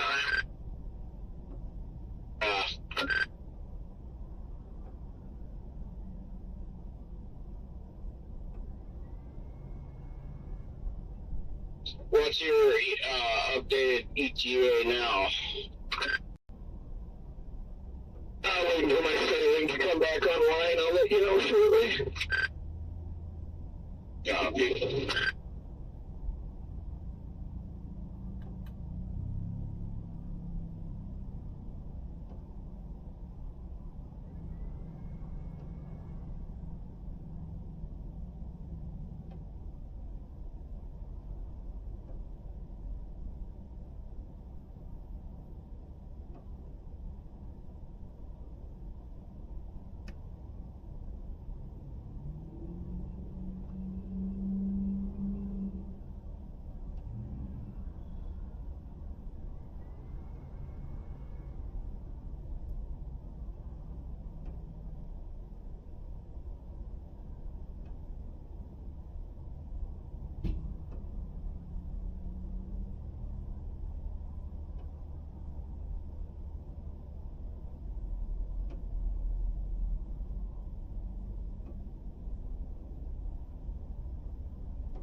All right.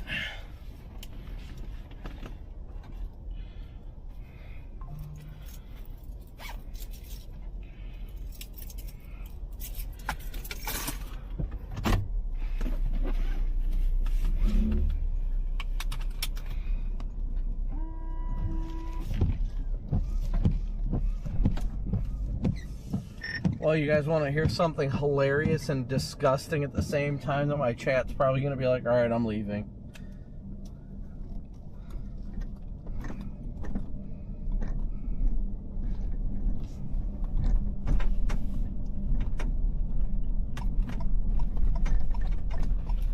Come on, boys, don't small dog it out now. Yes, I'm ready. Just trying to reply back right when you keyed back up. Freaking cashier, like, was doing something with the fountains or something like that,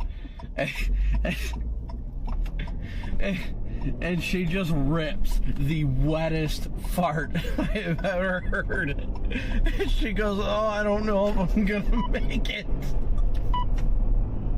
KA-man 3313. Oh my god.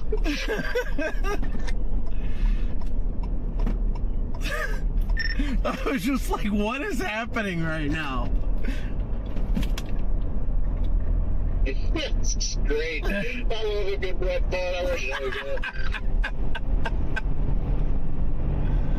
Oh.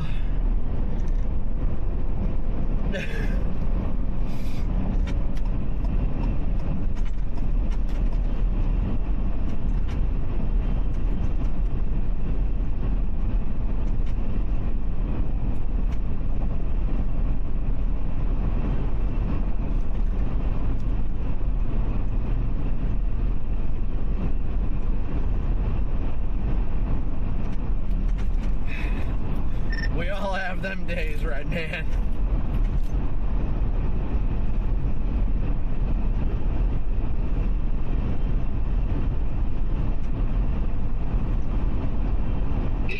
What's that? All I heard was red man. I just said we all have them days.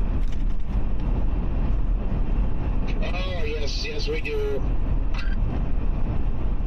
This is the road trip channel. This is always after dark. I don't even know when I'm gonna mute the stream and just cruise, but you know. I figured we're having fun. You guys are enjoying it. Even the disgusting parts.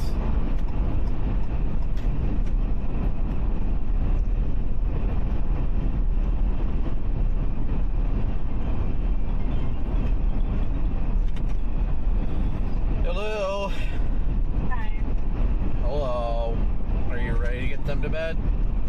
Yep. Alright, you guys ready to go to bed? I have a question real quick. Is that, well, I'm streaming, just so you know. Okay, just, has Cooper been, like, waking up okay in the morning? Or has he been kind of difficult to wake up? No, I just go in there, tap him on the shoulder, and I say, hey, it's time to get up, bud. Then I go down and make his food, and then he goes down there, so he hasn't given me any problems. Oh. Okay. Sometimes he just, well, especially, like, when we're, having a slumber party. Yeah. I just tell him to promise me that he's gonna get up on time and all that. Yeah, I think he just sleeps so well in our room, I think, that it just, like, he doesn't get enough rest or something. I don't know. Yeah, I don't know. He knocks out and sleeps so good. That much I do not know, but he has not given me any problems getting up in the morning. Okay. Alright, you guys ready? Cameron? Alright. The Cameron squealing over there.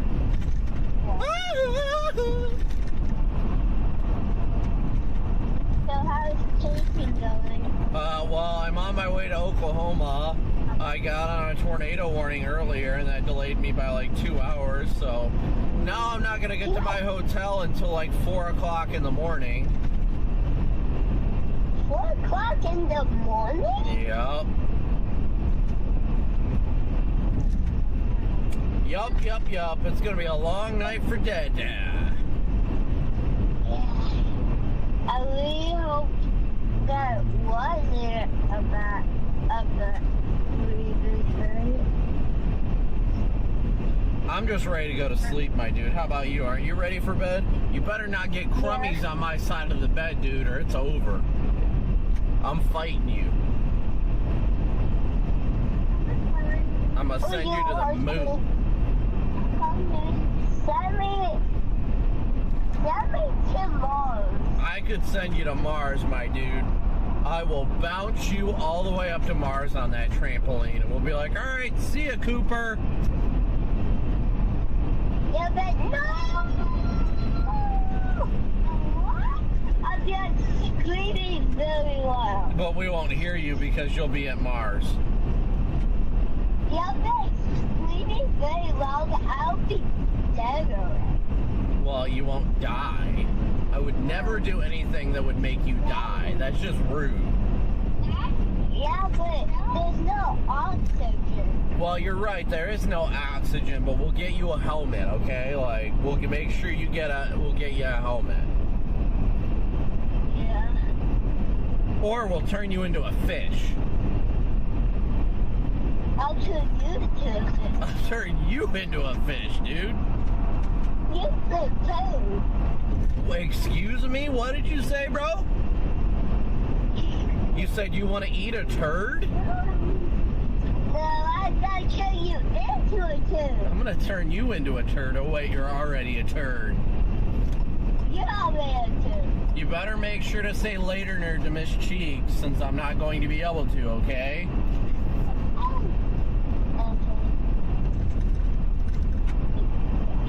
Alright, are you guys ready to pray into Psalm 23?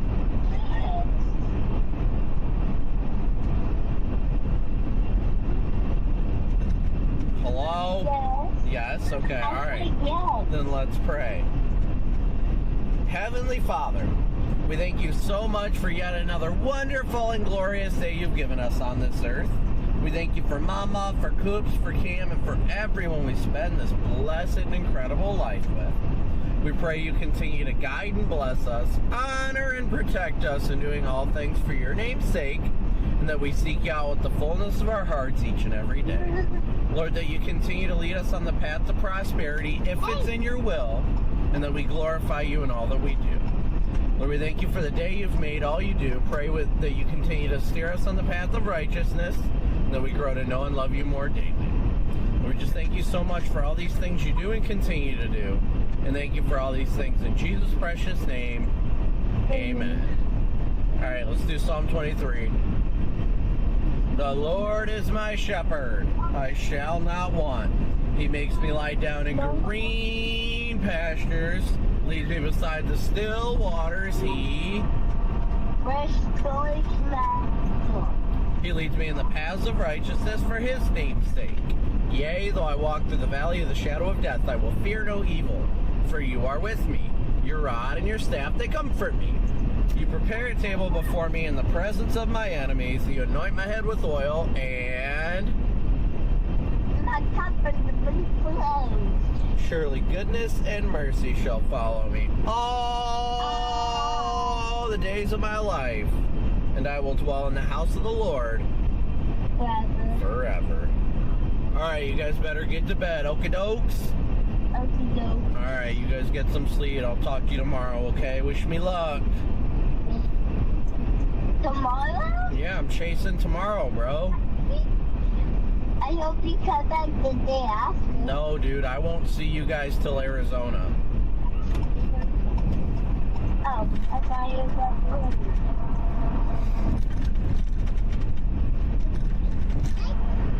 No, it's only 2 days.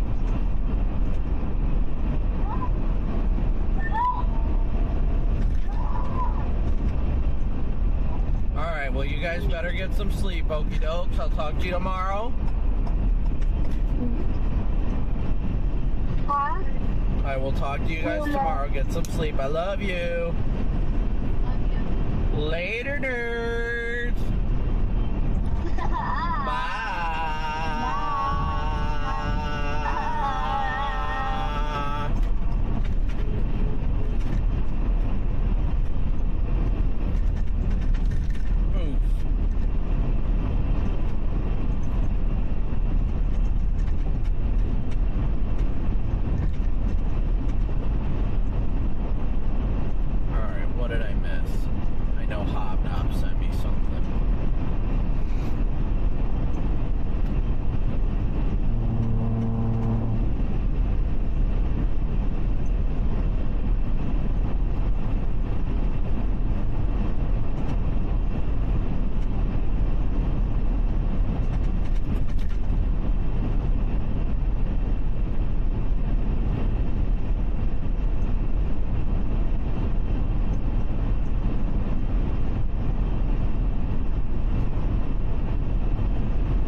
So, we're probably going to get a good light show at some point. So it looks like storms are ongoing near Effingham right now. Where's my dimmer button? There it is.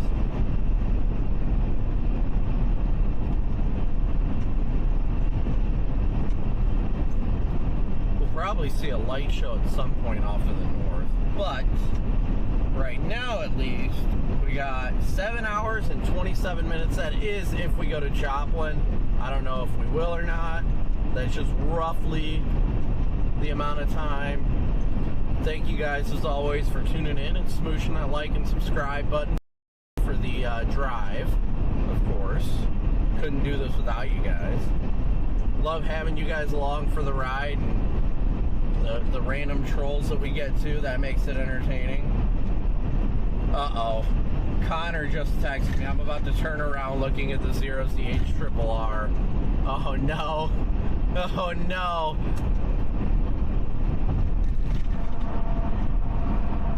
I'm about to call him.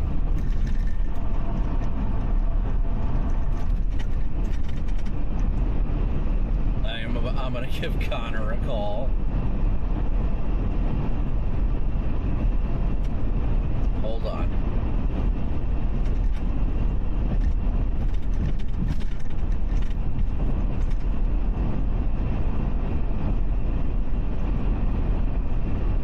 Yeah.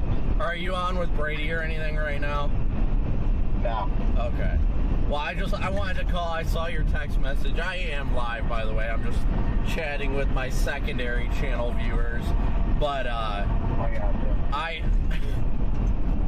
do I dare even look at the 0CH-RRR? Because, dude, it's taken a lot for me to want to freaking keep driving until 4 a.m. as it is. Well, I'm not going to lie. Our target was never Oklahoma. It was Kansas City on the warm front, which all the models had.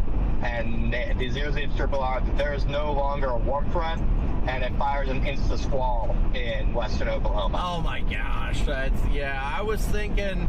at least I was liking right near the Oklahoma-Kansas border. Yeah. That Oklahoma-Kansas border doesn't exist. It's all washed out by cold air. So. What the hell happened? I have no idea. I mean, maybe it's a fluke run or something. But I mean, the Oklahoma-Kansas border doesn't get above mid-60s where storms would initiate. So it really just washes it out for tomorrow. I hate saying this, but I was against the day as it was. But I was like, okay, I can find a sliver of hope near the Oklahoma-Kansas border, and now you mean to tell me that sliver of hope is gone? Because I mean, some of the Rufus runs had a nice supercell there, and so that was the backup plan. All right, we'll get up here, play the warm front, make a KC. If it looks like it's gonna bust, or something weird's gonna happen, okay, we can just kind of we can only move 2 hours south to the Oklahoma-Kansas border, and there's a chance for supercells there. So it's like, okay, and now neither one exists. So now we're staying in Columbia, so at least we're in position for the next day. Oof. Yeah, I haven't booked anything tonight, but I'm still 4 hours from home, so if I wanted to turn around, I could. But I don't know, man. Yeah, I mean, at that point, you have to come this way anyway for Thursday and Friday, so it's just then you have to figure out what you're going to do with yourself all day. But right. Yeah, I don't know. I want to see what the freaking doofus has to say, but that does not look just quickly looking at it, am I really going to burn myself out tomorrow for an insta-squall just to end up probably getting my mental state absolutely demolished for the actual good days? Yeah, I mean, if Thursday really is in, eastern Iowa, Oklahoma Panhandle to eastern Iowa is no joke. Right. I can tell you I won't be going as far as the Panhandle. I was fine with going to the Kansas-Oklahoma border because I was like, okay, well, it showed the storm tracking to the north and east. So I was like, all right, well, if it does that, then it'll track north and east, and that'll put me, somewhere near Emporia by the time it ends. And then after that, I'd be, okay, 2 hours to KC, go to KC for the night, stop, and just feel it out, you know. KC to Des Moines is what, 2 hours or so? So that would have been perfect. Work. Well, yeah, this newest one at 23Z, so 7 p.m., fires an instant squall line to the Oklahoma-Texas border. So quite literally all the way as far west into Oklahoma as you can get. I guess I can't even, I don't know why I'm even slightly considering turning around, because you know what happens if we do, so. Yeah. We wake up and 12Z shows it freaking looking phenomenal again, and then we're like, well. Right, yeah, that's why, I'm just going to stay in Columbia, and I'm either going to, worst case, Brand and I will go find something to do in Columbia, I guess. Probably worse places to be than Columbia, Missouri. Yeah, no, I don't blame you. I actually stay at that Hampton almost every time I go through there, so I love that area. I got the True. Oh, okay. Wait, they got a True there now? Oh, that's it, like by the college, isn't it? Yeah, I don't know. It's just the cheap stuff, so that's what I picked.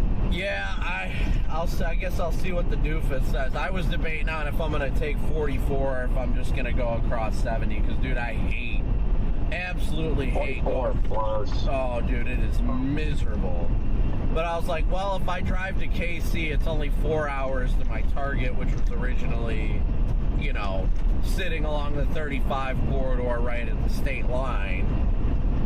Right. What a freaking headache. Yeah, no, some of the Rufus runs had that supercell there, and the H-R, the warmth run, so I figured one of them was going to pan out, but that H-R is right. That is not going to be the case. I guess all we can do is cross our fingers at this rate that the 12Z significantly uptrends. I'm not getting my hopes up. I wasn't really keen on tomorrow as it was. I knew there was potential for a very small window of something could be discrete, but that window has been disappearing, and I'm not fond of it, especially, you know, I chased that tornado warned storm over by Fort Wayne, and oh, you got on that? Yeah, I ended up getting on it right as they canceled the warning.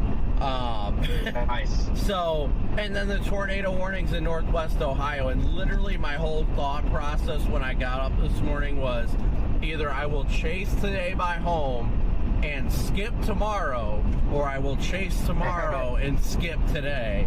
And what I ended up doing, chasing home. Dude, what I ended up doing was I got Cooper home from school. I walked him home from school, and I was like, all right, I need to get on the road.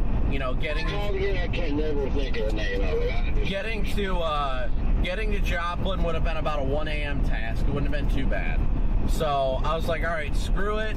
Like, it looked like there was a narrow window there, and I won't lie, the SBC kind of rubbed me a little bit with we may be increasing the tornado probabilities.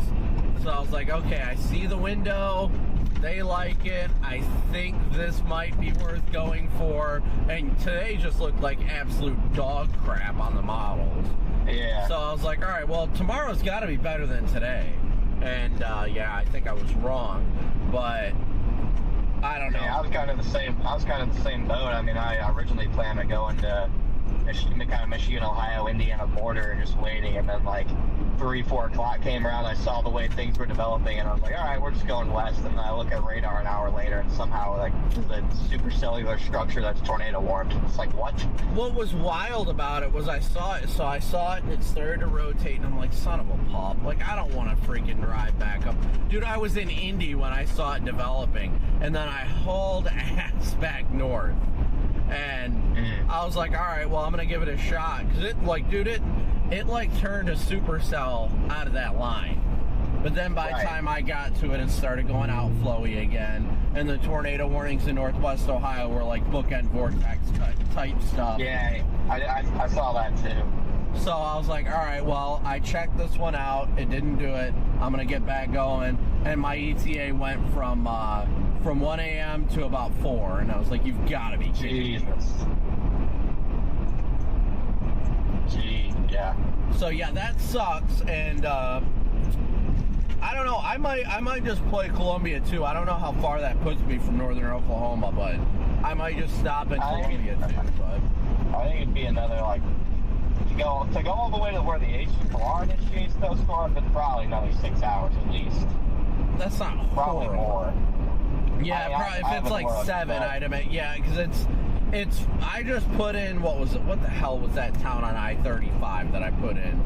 It's somewhere. I don't. Maybe? No. I-35. I'm talking about north central Oklahoma. Okay. Yeah. So I put some town over by Ponca City in. I can't remember what the hell it was. But I put that in from Kansas City, and it was only 4 hours. And I can only imagine Columbia at most is 2 hours east of KC. So that would be 6 hours. Yeah, and then you add another. I mean, you get all the way to the Texas-Oklahoma border, you probably add 2. So it might be 7 or 8. Right. So I don't know. I'll tell you what, it's going to have to, for me to drive 7 to 8 hours, just have to haul all the way back up to Iowa, it's going to have to look spicy. Yep. Nope, I feel you there. I don't know, man. Now, as soon as you said that, literally, I was like, where's the next on-ramp? I'm just going to go home. Because, like, you know, of all people, I'm, like, the most optimistic about setups. But just everything today has made it later and later and later. And I'm like, you know what? If I can go home and sleep in my own bed, like, if I flipped around now, I'd be home by 2. So I'm like, if I can go home and sleep in my own dang bed, then I'd rather do that than get up in the afternoon and drive to freaking Iowa or whatever, but I guess it don't really matter. I could stop anywhere tonight and just, if it ends up being wherever, I don't know. I don't even know at this rate. My mind is just fried, and I'm like, dude, you've got to be kidding me. Yeah, I'm just hoping the doofus comes in and, like, rubs me the right way, even though it's probably not right. You know what? That's all we can ask for at this point. Just need that nice little dream to happen. Keep our hopium up a little bit. Exactly. I need something. This is after looking at the 0CH-RRR, I'm just like, why? Well, dude, that's why I texted you, because I looked at it. I was like, am I seriously looking at this? Like, I wanted to see if you've seen it, because I'm like, dude, I'm gonna go home. Yeah, I literally, as soon as you sent me that, which is funny, because usually, at least from my perception, I always, whenever you say something, I'm like, okay, he's looking at a negative aspect of the setup. That's what he's telling me. But my instinct was like, I'm not fond of tomorrow. And then you're like, yeah, it doesn't look good. And I'm like, damn it. Like, yeah, I'm trying to be a little bit more positive, but if setups look like this, I can't really do it. Well, that's my thing. Typically, I wouldn't mind it if it was like, oh, you know, I'm going to get to the hotel at 11 o'clock tonight. I'm going to get plenty of sleep. Yeah. But I risk burning myself out for the 2 big days to chase a garbage one is the big risk. You know what I mean? Like, yeah. I don't even know at this rate. Not sure, yeah, but I guess see what the doofus says and wake up in the morning with a fresh mindset, and hopefully it looks good, because I don't really feel like playing around in Missouri and Iowa all day doing nothing. No, and that's my problem. That's why I was like, well, if I don't want to chase tomorrow, then I might as well just turn around, because, like, yeah, it sucks. You could leave Thursday morning to chase Thursday. Or right. Right. Des Moines is 7-ish hours from my house. No, 8. But 7 with the time change. So, like, I could legitimately leave at, like, sunrise and go if I wanted to. But realistically, I'd probably at least drive a couple hours tomorrow night. But yeah, but even then, you'd be home all day. I mean, I'm pissed. Look at that. And the zeros you actually look like is right. I'm pissed because I don't know. I just wish I wouldn't have left. That's my only problem, is that when I woke up this morning and looked at stuff, I was like, no. Like, when I was texting you, I wasn't trying to trip you out. Like, I wasn't going to chase. Like, I legitimately thought that. And then the 18Z Rufus came out and HRRR, and I was like, okay. And then I saw the SPC upgraded too. I was like, okay, so there is hope for this. So I probably should get on the road. Oh, I get it. So, I mean, a hug. Oh, I need a drink. Yeah, Yeah, I'm too deep in to turn around. I'm not driving 4 hours back home, so. Yeah, no, I don't blame you there. How much further you guys got to go tonight? 2 hours, so I mean, I'm in my bed by 11. Oh, damn, you guys are that close. I mean, we're out yeah, I mean, we left at 4. It's only 6 hours to okay, that's not bad. Columbia from where I'm at, so. I, at least right now, let's see. If I go to Kansas City, I'm 6.5 hours. Yeah. Yeah. But again, like, part of me is like, well, if I decide that I don't think tomorrow's going to be worth it, maybe I'll just freaking book a hotel in Effingham or wherever the heck I'm at and then just play it that way, you know? Right. I don't know. It's a hard call all around, but... Decisions. Well, that's what sucks, because if it does end up being like crap, then I'd rather be able to get some good sleep tonight. But, I don't know. We'll see what happens, but I will, I'll let you go. Hopefully the doofus comes in with a saving grace that we all know won't happen, but it'll give us a little bit of hope. Right, it'll bait us to really go waste our time. It'll just it'll give us enough hope to waste our time, but at least it'll keep us motivated. That is true. But yeah, I'll let you get back to your road trip stream. Yep, I just decided to start doing this. I'm just streaming the drives wherever I go now.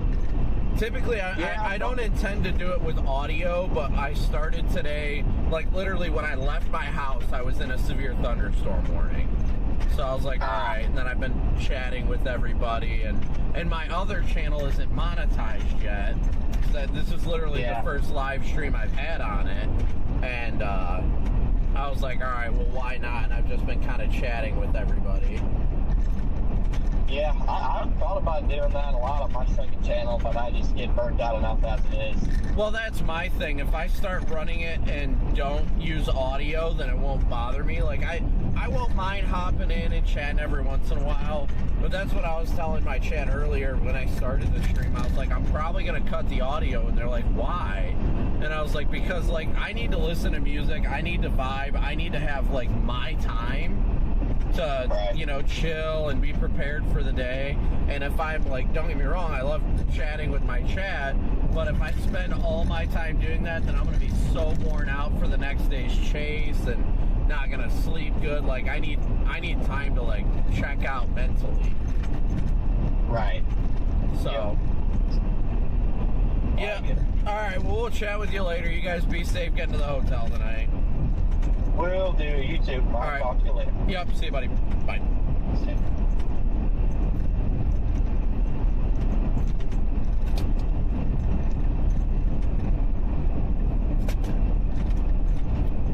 Hello?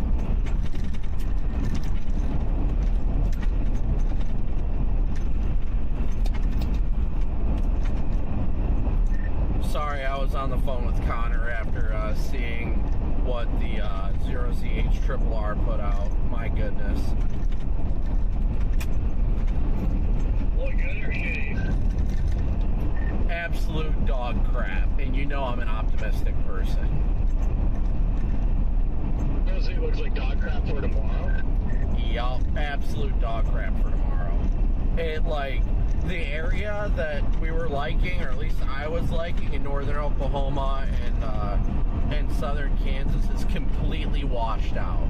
No energy up there, and it just fires a mega squall at 23Z, and that's it. Really? I don't know if I fully buy that, though. Yeah, I don't buy that. 0Z.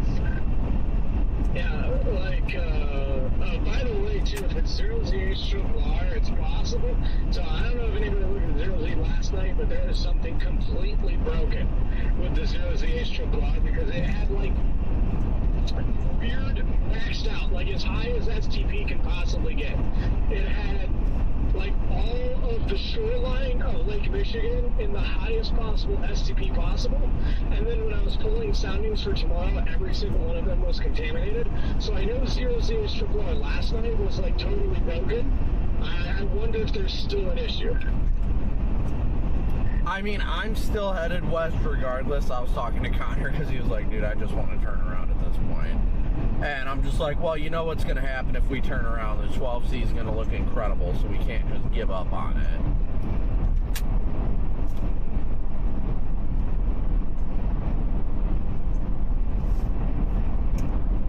Well, you're right. The 0ZH does look very, very, very bad.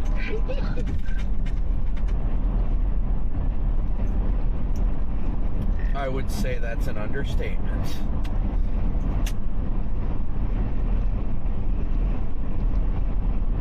Well, time to wait for 0Z Rufus. That's what I told Connor. Like, I was like, hopefully the 0Z Rufus will just bait us into having hope that we know doesn't exist.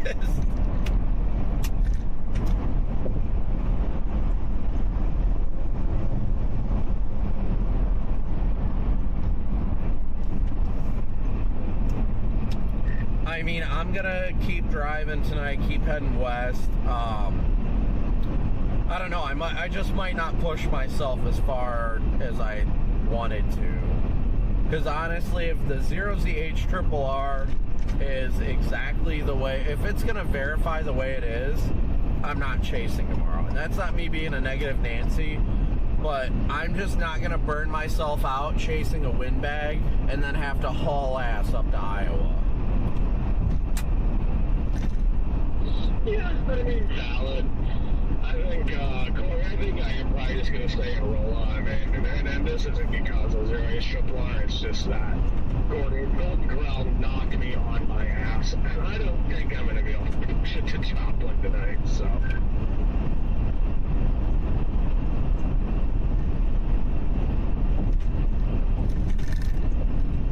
So, guys, the questions about tomorrow. Oh, fudge those bumps. The questions. Not until Rufus comes out, Comic. I thought it would be lonely by now, but maybe not. Maybe another 30 minutes or something. Yeah, I think it's usually like, okay, at least an hour or so after, if not more.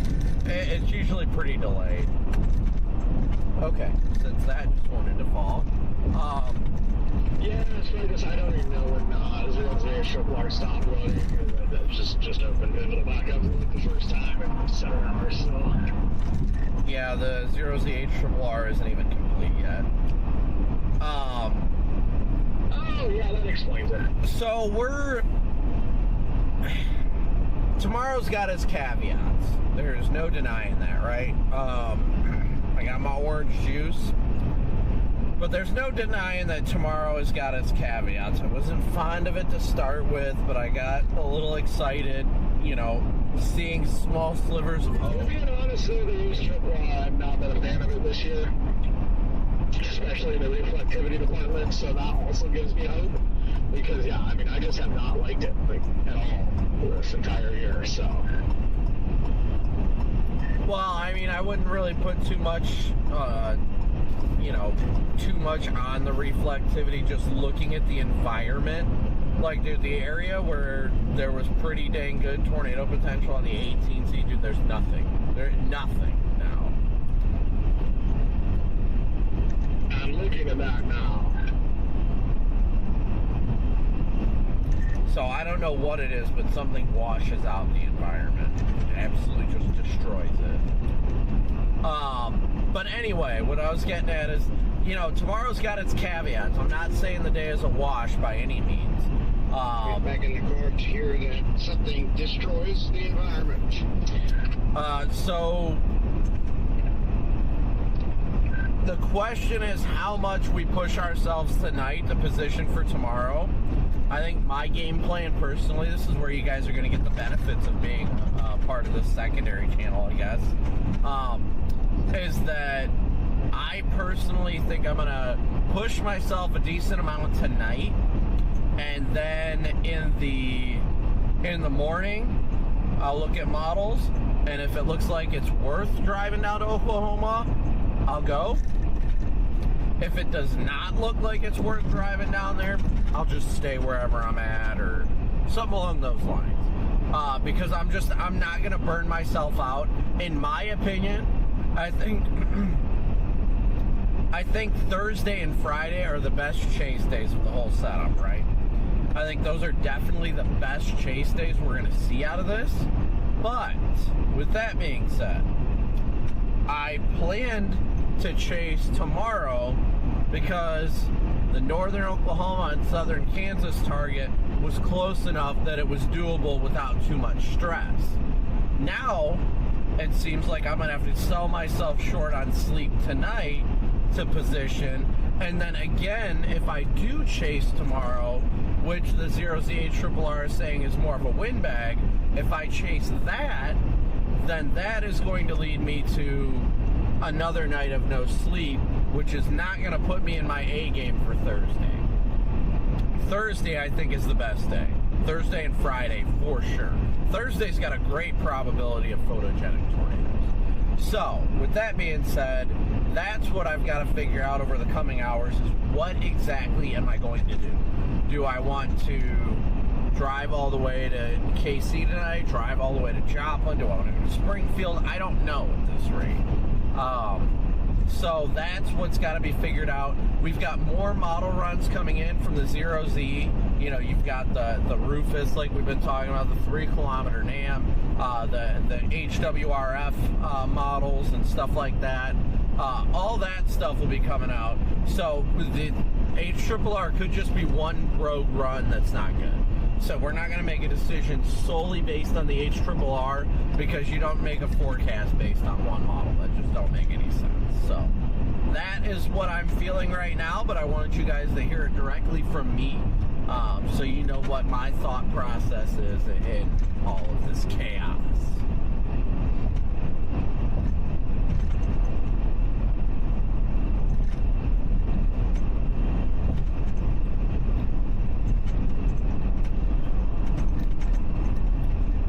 Sorry, I had my radio down for a second. I was just saying, I'm looking at the HRRR, and I see the environment is pretty much zero. Like, the HRRR has zero environment for tomorrow. But I find that really, really hard to believe when it has absolutely no overnight convection, no morning convection. The only stuff it fires is the afternoon stuff. So what I want to know is what wipes the environment? What could possibly wipe the environment out that bad if you have no convection in the way? This doesn't make any sense to me. Like, I literally feel like the 0ZHRRR is broken again, just like it was last night. The only thing I could think about, if it's not showing any sort of precip, then it's just not logical, if I'm going to be straight. It's not logical for it to output that. There could be some, like, I don't know, overcast with rain. I don't know. I don't know what the origin of all this was. I don't know if it was supposed to be a warm front lifting, but now that warm front's not lifting, I've got to dig into it deeper to really figure out what the problem is here. Oh, I'm investigating hardcore here. Like I said, it was so broken last night. Like, I don't know if you ever looked at 0ZHRRR last night, but it would make you question what is wrong with 0Z. Because, yeah, like I said, I don't know, maybe your radio's down and I said this too, but the 0ZHRRR last night had maxed out significant tornado parameters on the lake Z to 01Z. It had like 5 counties along the immediate lake shoreline and STP probs, and then pulling soundings for the next day on it. Every single sounding was contaminated up to like 4 kilometers.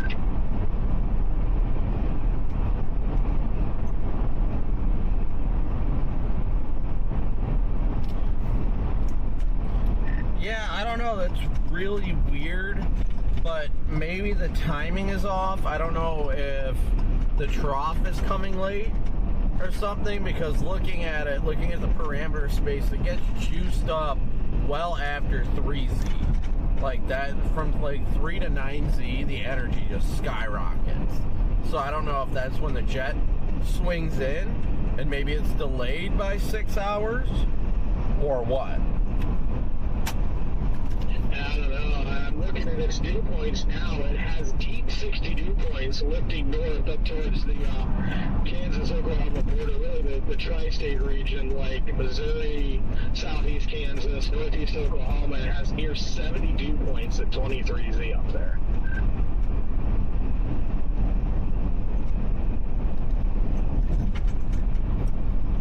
It also really reduces the risk for severe weather on Thursday as well. Does it really? Seriously, the H-triple, I've just grown to kind of hate it a little bit this year.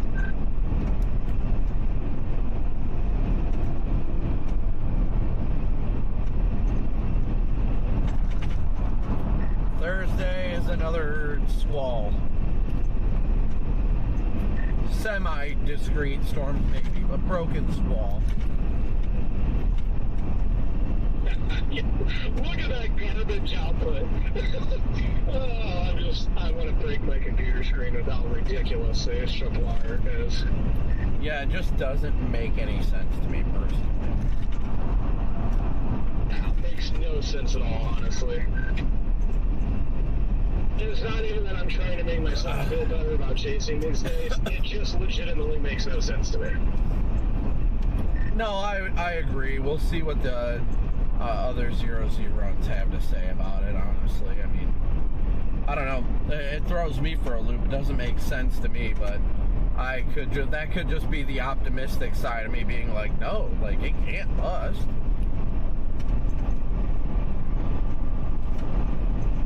But I will be pissed if I skip chasing today for tomorrow to be garbage. Not gonna lie.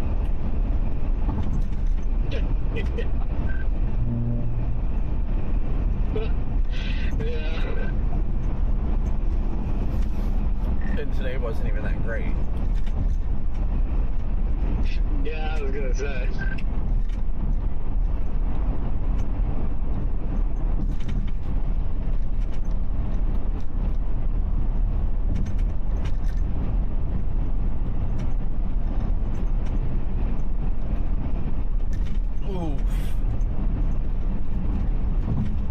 It sure is getting bouncy, guys.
Come on, doofus, come save the day.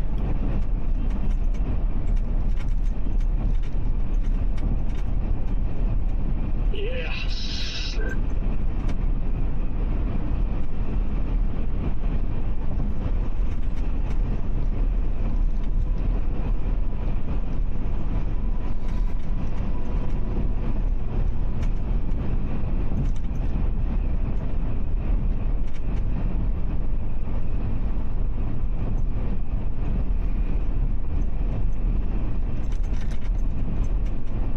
been no lack of heat. That's for sure. It's too hot tonight. No lack of what? Of heat. We should have plenty of heating. Did I cross into Illinois yet? Gotta be close. Yeah, I don't even check what the temperature is supposed to be. Oh, by the way, Red Man, speaking of heat and temperature and everything, I got a little hot last night. I woke up about 3, I was sweating, so I tried my rear climate control for the first time, and boy, does it work, and it works a little too good. I had to end up actually shutting the car back off. Like, I was on the lowest setting, and that, I mean, it wasn't exceptionally hot last night, but, like, dude, it froze me out immediately. Oh yeah, mine will too. It's a real game changer. The heat and the air. I tried the heat the other night where it was pretty cool. Pretty cold. Well, I can say cold. It was like 31 or something, but yeah, it was just under my single light sleeping bag that I usually sleep under when it's relatively warm. Woke up kind of cold, turned the heat on, man, it gets hot back there. And then, yeah, the air, if I crank the air pretty good before I go to bed, I can usually fall asleep and sleep for a little while at least before I have to, like, turn the car on and crank the air again for a little bit.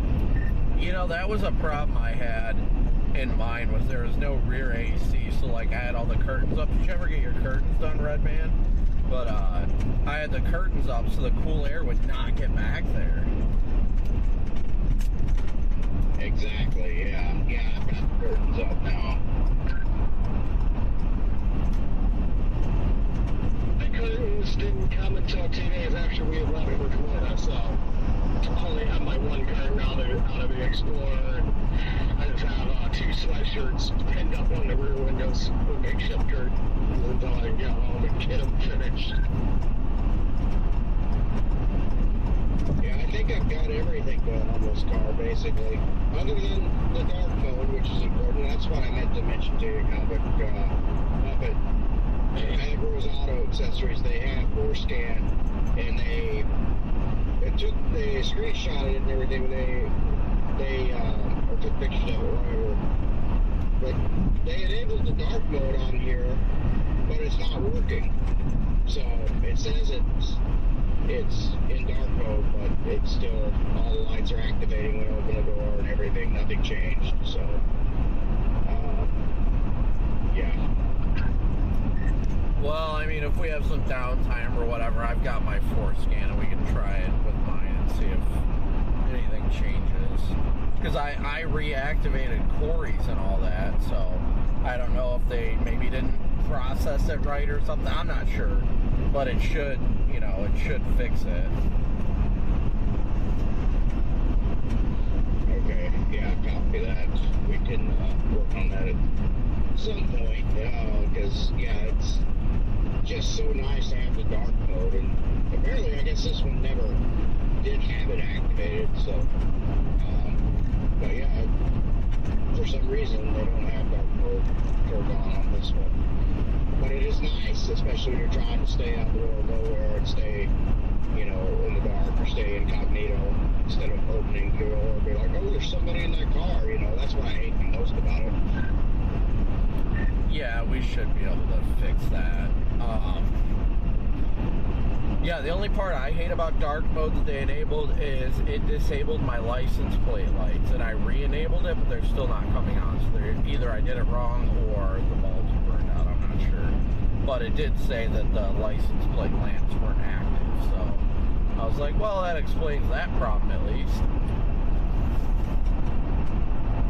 Question for you too on the whole dark mode thing, Comic. Obviously, like, my Tahoe is in dark mode, which is awesome. I love it, like Redman said. But the only thing I wish is, and I know it's a GM thing, but you know, the gauge cluster will not black out like it can in the Explorers with dark mode. You know, it goes low, but you cannot black out the gauge cluster itself.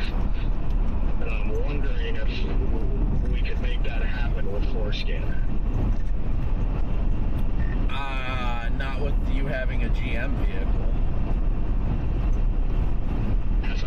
think so. Yeah, forescan is specific just to Ford. I think I was saying, I was like, forescan.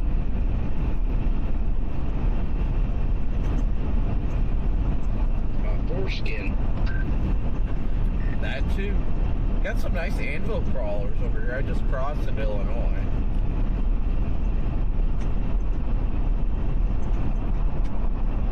I'm not gonna lie though, if I'm gonna be straightforward, part of me just wants to go to the home 2 in Effingham tonight.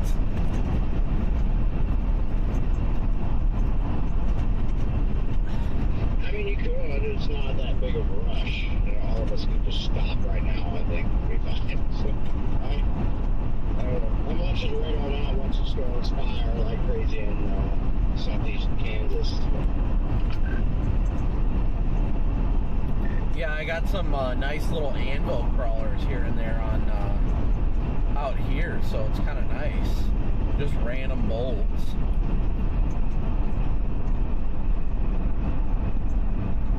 Yeah, I saw some lightning back in Mississippi a little bit ago in my rearview mirror. Yeah, I was like, well, maybe that's what's going to wash out the atmosphere, all the stuff developing in Kansas right now. Really shouldn't, though. If it's firing in southeast Kansas, like, that should be no factor at all. Especially right now. Like, yeah, I mean, overall, that's exactly what I would think. It's got a long way to go. So. I just think that Schwatter is stupid and has been way underdoing setups this year. That's what I think.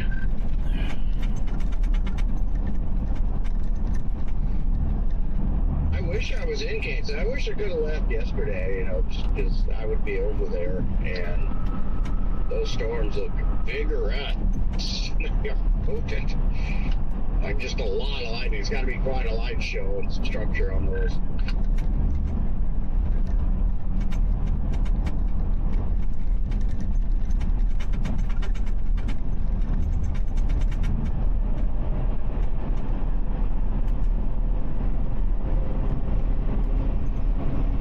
Where are you guys at now, Jade?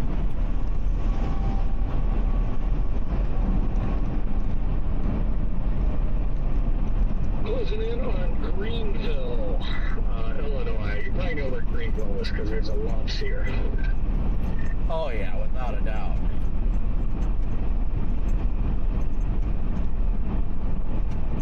I always think of Green Up.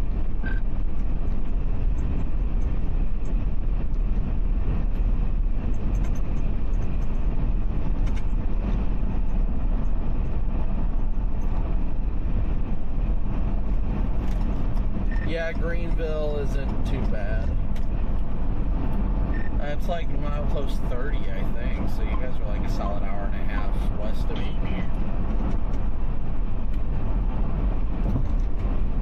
Yeah, something like that. Yeah, exit 45. Loves here. I got a milepost too.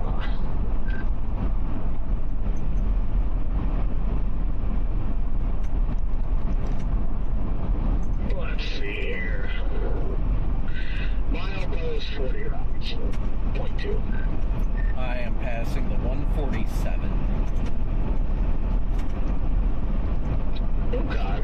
Yeah, we got 2 hours and 12 minutes of lunch in a row.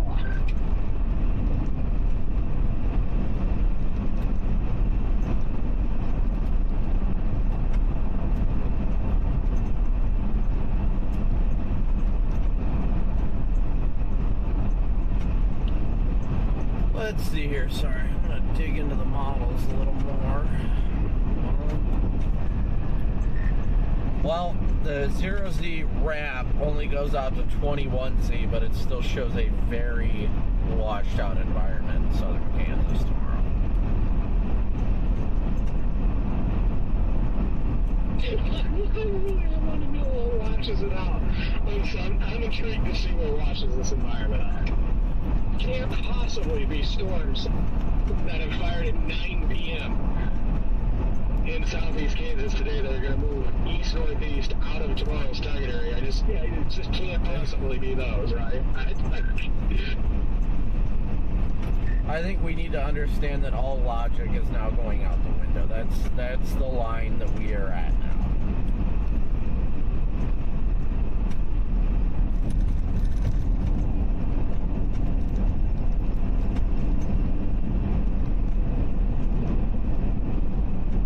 That is the cross we bear, chat.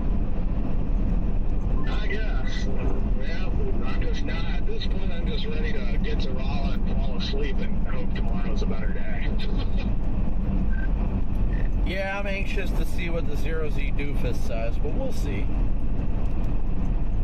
Yeah, the 0Z doofus will hopefully reinstall some faith.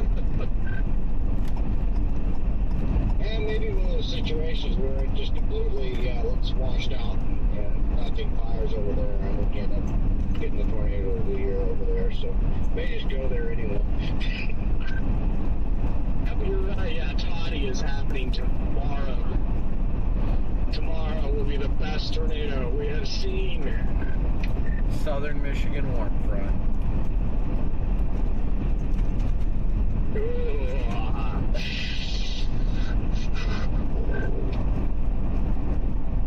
Oh. Nah, I'm gonna turn around and come find you and pick your ass off the road.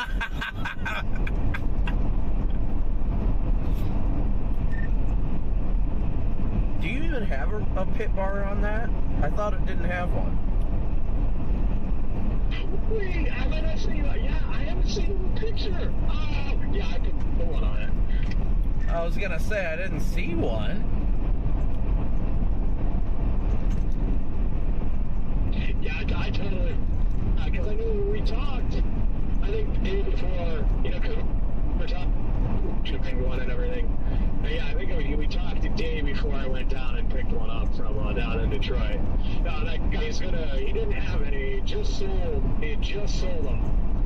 He's gonna find some more. He's gonna give me dual spotlights for it, and we're just gonna trade. I'm gonna get the toolbox that came out of it, and we're just gonna make like a straight across trade. He's gonna give me 2 spotlights, and I'll give him my toolbox. Oh, that's not bad. Yeah, and the good thing is the plugs, the connectors for the spotlights, I tested them, they still have power, so like we're golden there, they didn't like snip them anywhere, so yep, just gotta put 2 spotlights on and plug them in and we're good to go. Doesn't sound like a bad deal at all. I'd take that deal.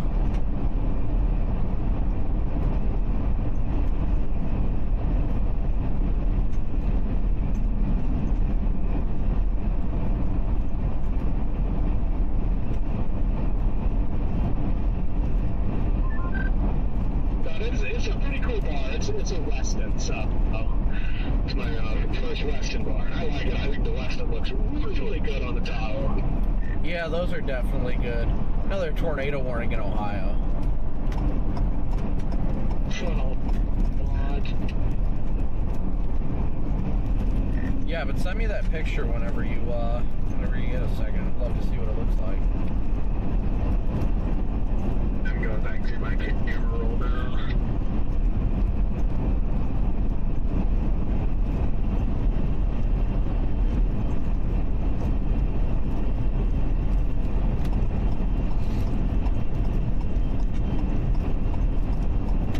Tick tock on the clock, but the party don't stop. Oh, oh, oh.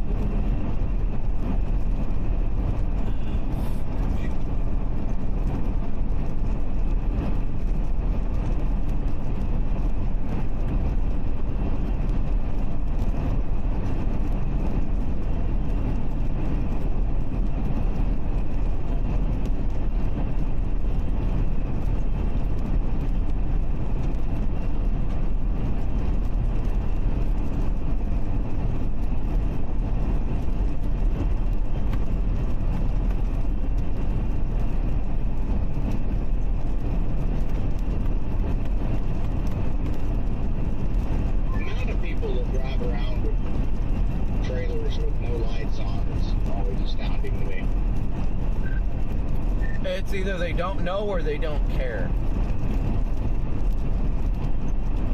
Yeah, as frequently as I come across it, I'm pretty sure that the majority just don't care.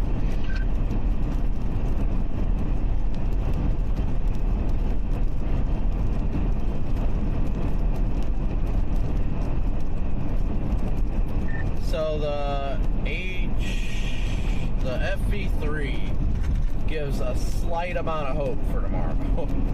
Still says the environment's pretty held back for whatever reason, but it still fires a storm at the tip of the instability axis in southern Kansas.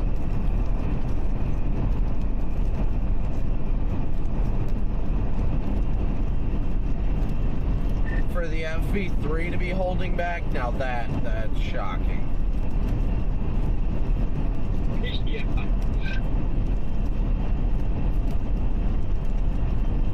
Nice lightning. I mean, I think it's a little different in the morning. It's gonna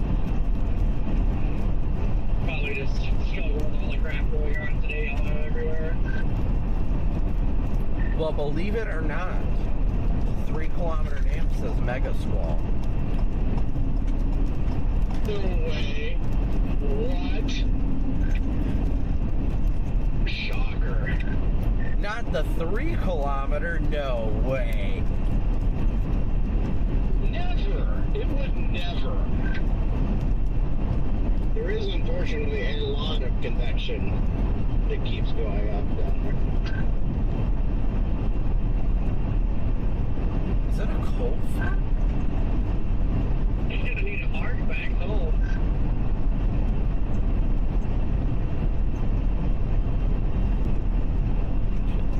Dude, I don't know what's happening right now.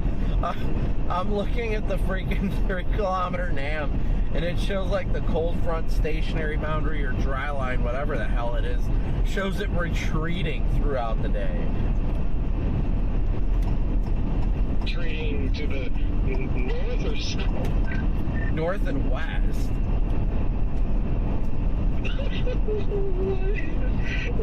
What is going to happen tomorrow? What the fuck is going to happen tomorrow? I am genuinely confused. Well, today's coach of the freaking dry line's retreating.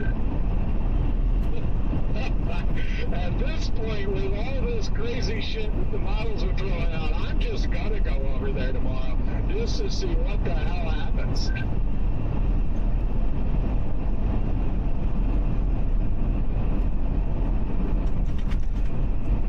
Yeah, that's kind of the boat I'm in. What's wild though is I'll pull a sounding from southeast Kansas on the 3 kilometer, and it looks like a classic supercell sounding. It's 0Z with 31 knots, a 0 to 1 kilometer shear at 256 helicity. Like, it screams like tornado event, but then you look at the surface, the 3 kilometer lapse rates, and it's 6.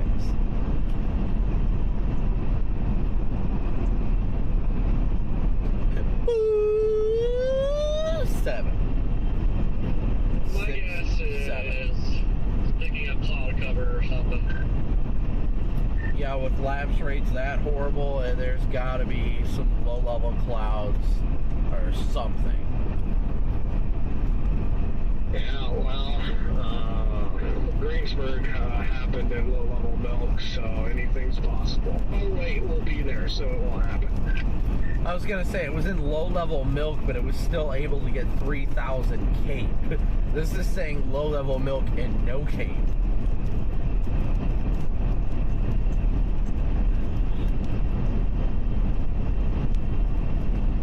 I'm calling it tomorrow, Southern Illinois warm front.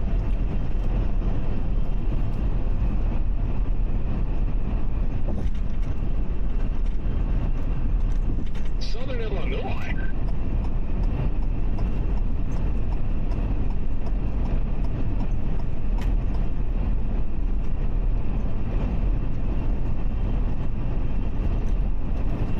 You heard it here first.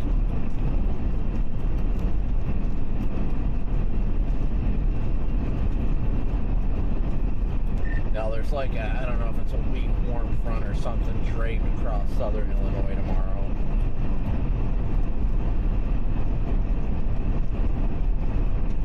Interesting. Well, I'm trying to send you these pictures, but they refuse to send for some reason. Wi-Fi or cellular, they just refuse to send, so I'll let you know when they do. I got 2 pictures. Oh, they came through? Interesting, yeah, it still shows it only a quarter of the way sent on my end. Yeah, no, I've got 4. What the fuck? I definitely should have only sent 2. But apparently on my end, are not even close to being sent yet, so interesting. I think it double sent them. Yeah, because I got 4 of them, but 2 of them are duplicates. What is happening? The 0CH is what's happening. Yeah, the disease is transferred over to the iPhone. Holy crap.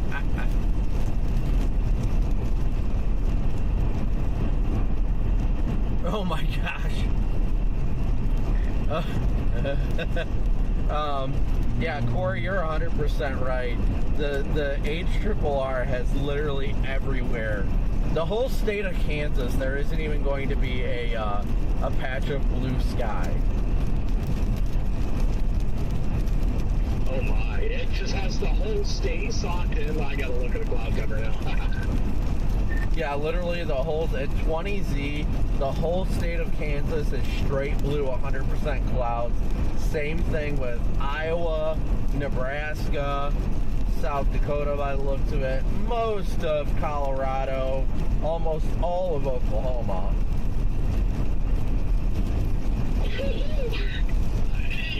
What?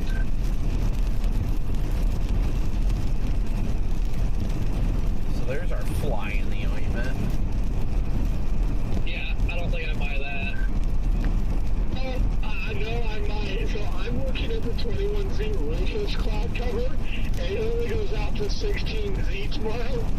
But the Rufus cloud cover has the entire state of Nebraska, the entire state of Colorado, Oklahoma, Kansas, Missouri, Illinois, most of Arkansas and Minnesota and South Dakota. That's just the sector I'm on, with 100% cloud cover. Yep. Yeah, that could be a problem. Well, tomorrow could be a good day to go fishing.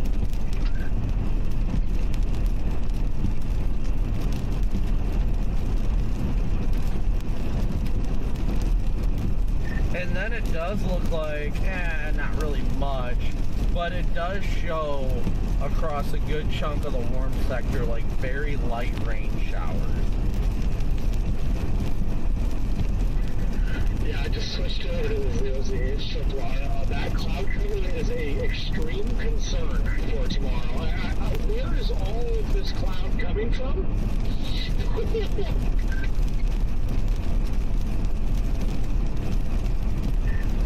Well, I'm not gonna lie to you, it's not good. No, I should have just looked at cloud cover earlier. Damn, I mean, yeah, that explains it. There's why we have no environment tomorrow now. Yeah, why is there that much cloud cover though? Like, I'm genuinely confused. Has anyone went out to the national sector yet? Go out to the national sector.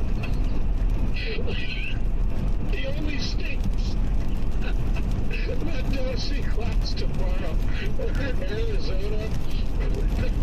The sunniest states tomorrow, according to the HRRR, is Arizona, Alabama, Mississippi, and Louisiana. Other than that, don't expect to see the sun tomorrow.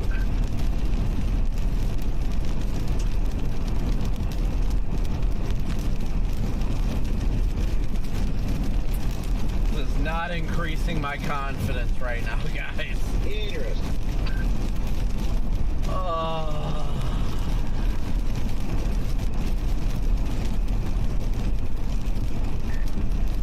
I'm already tired, and now I feel like I'm getting kicked while I'm down. Dude, this is nuts. What? Hell of a cloud cover map here.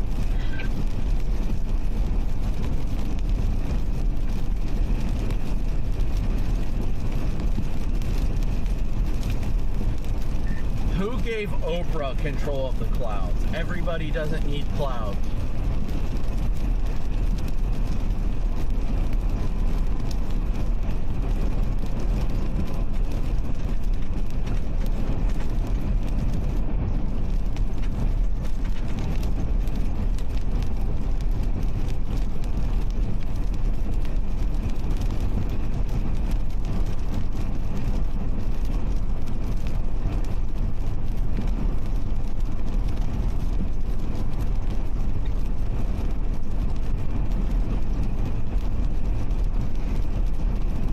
Oh boy.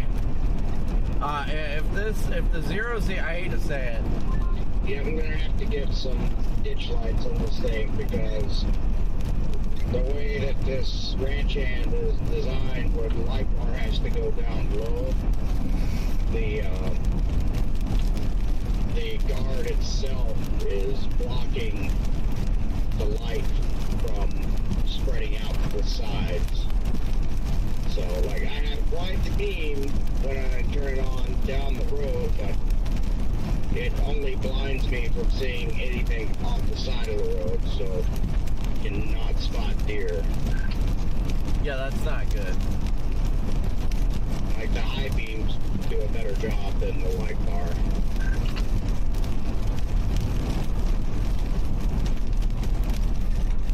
Yeah, mine has been that way too.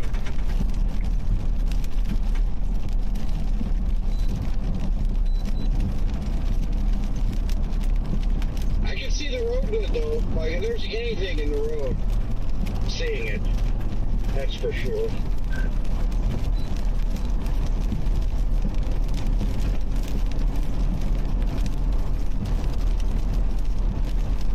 Just oof, guys. Just oof.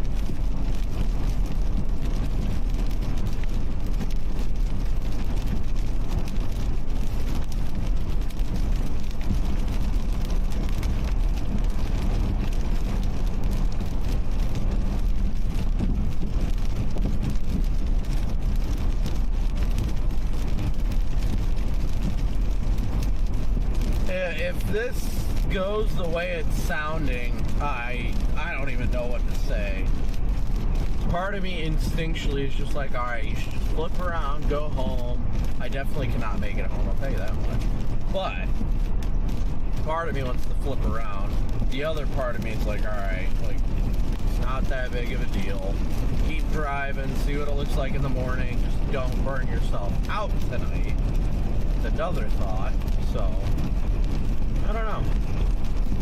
All we can do at this point, guys, is wait and see. Like, don't get me wrong. I would also now understand why the HRRR has Thursday looking like a bag of ass over Iowa, and the reason is, well, the entire state of Iowa remains under cloud cover all day, including Illinois, Indiana, and Michigan, where the extension of the slight is.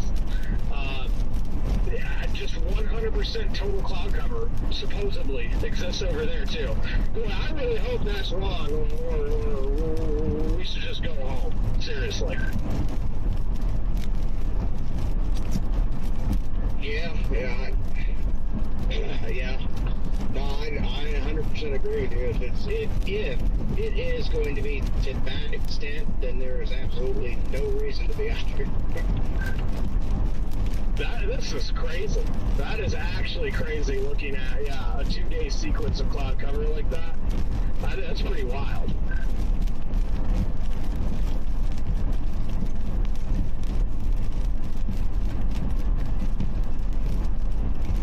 Yeah, I may go crash at Reeves and go do some fast fishing or something. But no, I'm not giving up hope yet. I mean, it could be that we do have some breaks.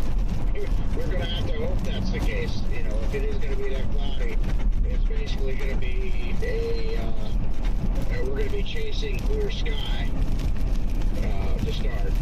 It's like the only thing you're going to be doing is looking for any kind of breaks. Well, that was the whole problem with the Iowa event, is that if that is showing cloud cover all day, that's the exact, like Jason said, the exact reason why there isn't going to be anything. For the most part, Thursday is a very...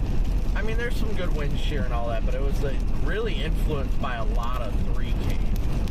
So, with a huge deck of clouds, that would really kill Thursday. Yeah, even if you do get the breaks, that's the problem there on that on Thursday, so... Yeah, I don't know. Same, Z. But we are still a little ways out from that, so not to think about it too much. Just let it happen, see what happens, I guess. Too far to turn around at this point. 0Z Rufus is out to 17Z tomorrow, and at 17Z you still have full cloud cover over Oklahoma, Kansas, Missouri, really everywhere. Everywhere that doesn't have cloud cover at 17Z tomorrow is the southeast. That's a big oof, good buddy. A big oof, good buddy. You know what I don't like about that more than anything, personally, is I know how I am. Like, I can try to prepare myself as best as I can, and that's all good and well. But what I don't like about that is cloud cover all day makes me depressed and really just lose hope. So, that I don't like at all, because then even if there's a chance of something, I just don't feel it. Yeah, if we wake up to 100% cloud cover and you have cloud cover all day, tomorrow's just gonna be a very depressing day. Like, not once we're like, oh man, I can't wait for storms to fire this afternoon. You know, like that thought just won't cross my mind. I'll be like, yep, this day's gonna suck. And then that's just the mindset the entire day. Well, I mean, that also would explain why our lapse rates are so horrible, because at least the NAM came in with a good triple point play near Kansas City, but then the lapse rate, like the Hodo, incredible. Like, everything looks great, but then the low level lapse rate, 5.6. So there goes that option.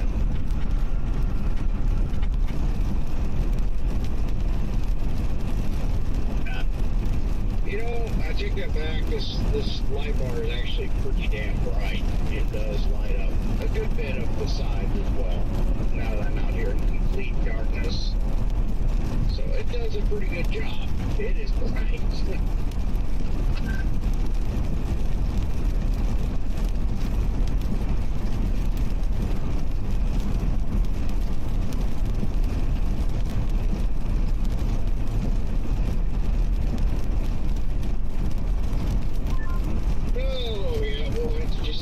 Tomorrow brings what it puts on the table for us, I guess.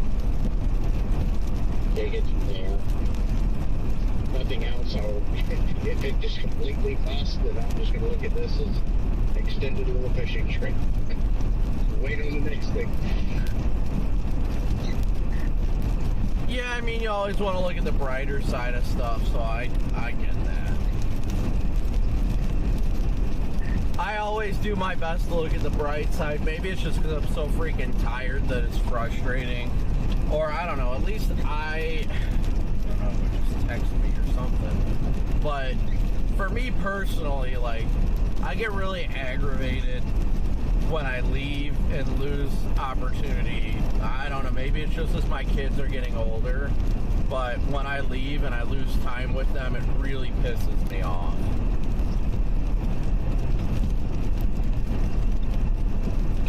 That's completely understandable, because I mean, it pisses me off a lot of times, and I don't even have that, so I can only imagine.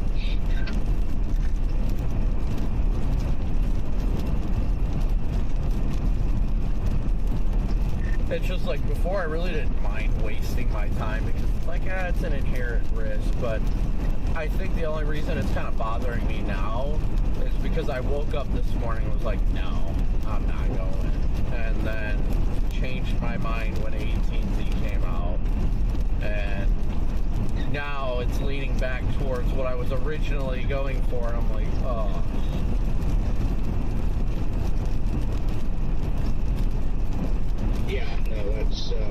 fair enough assessment.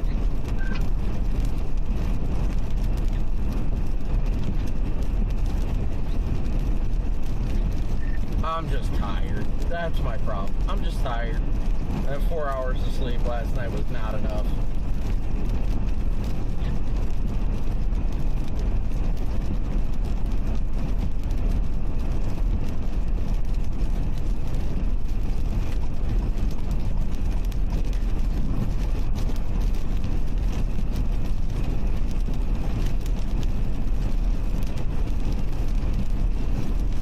Yeah, that's the hard part, guys, but you can't win them all at the same time, so.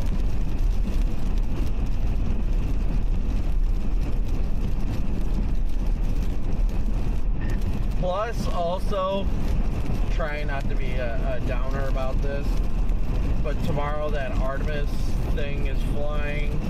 First time we send people to the moon in 53 years, and NASA is streaming it, so I guarantee the algorithm is just going to be chalk.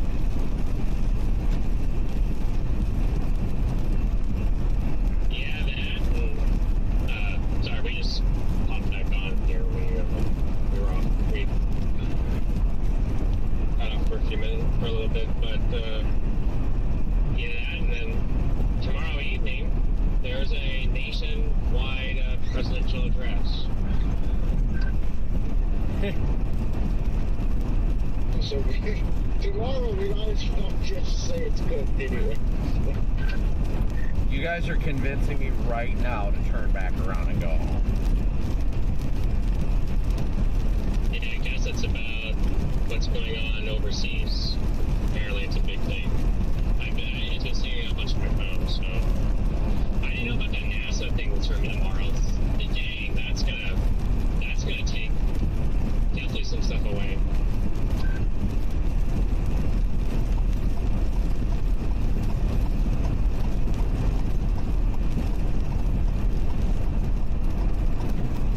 There might not be anything to take away, so.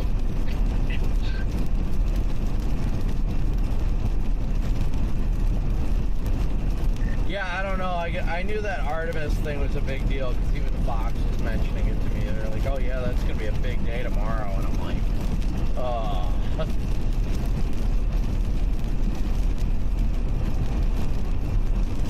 That, I hate to say it, but that's motivating me more and more to just be like, alright, I'm just stopping in Effingham tonight.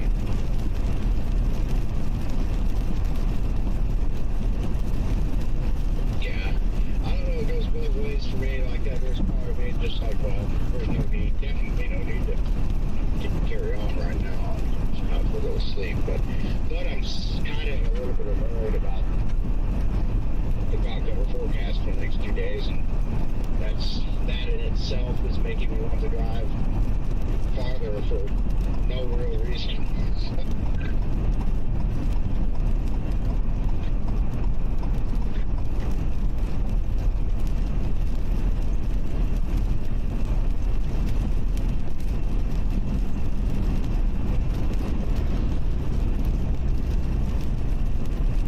Yeah,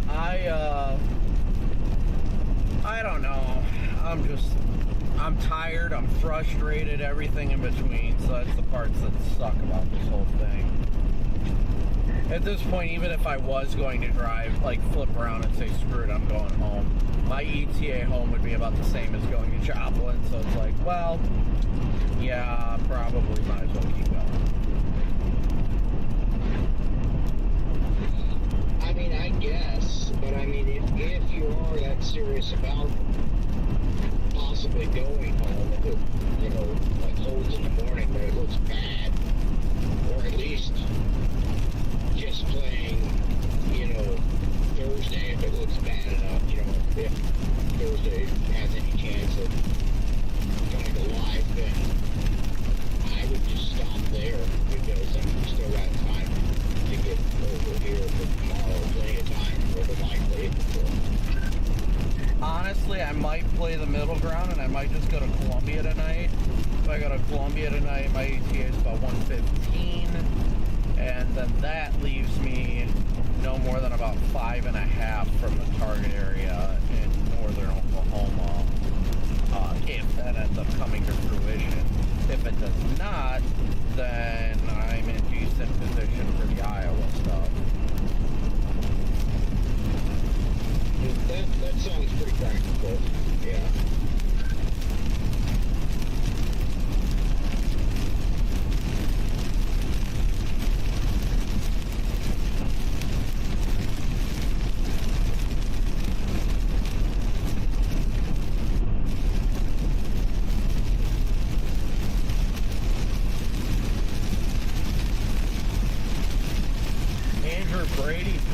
about the setup for Thursday, and he seems to still think the 0Z8RRR promotes a very conductive tornadic environment.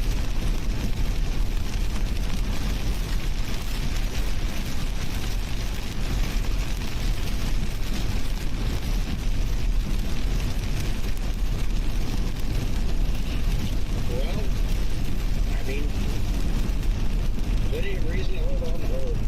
You know, I would say there's still some time, and you know, if we don't get the prolific cloud cover, it could be in decent shape.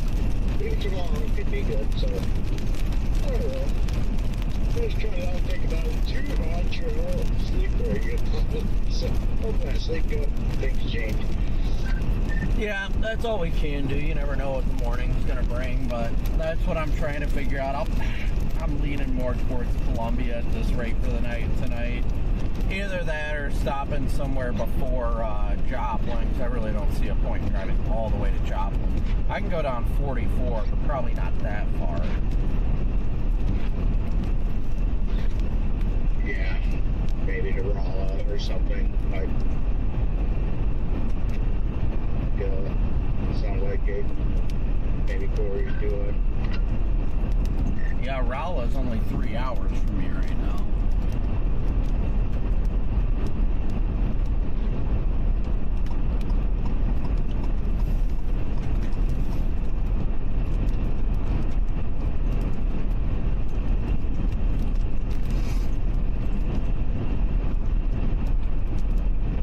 Gotta figure this all out.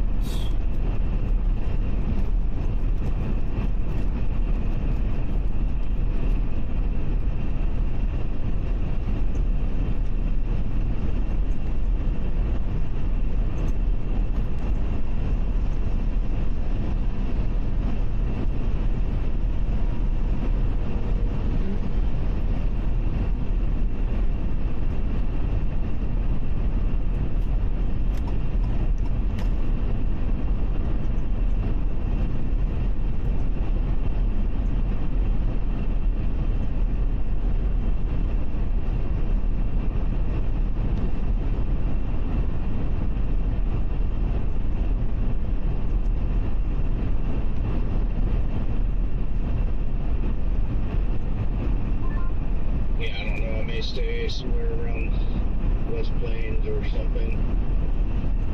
I don't know yet.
Definitely never mind.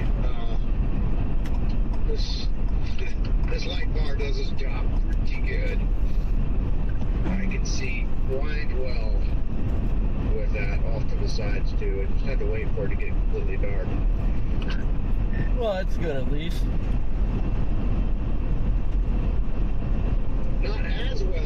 can't see it in front of me because there is still a giant beam going down the road. But yeah, it's pretty good.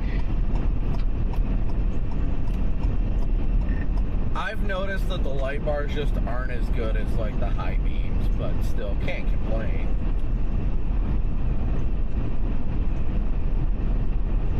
Corey, what lane do I need to be in here? I always miss my exit here, bro. Like, every time I miss my exit, just about.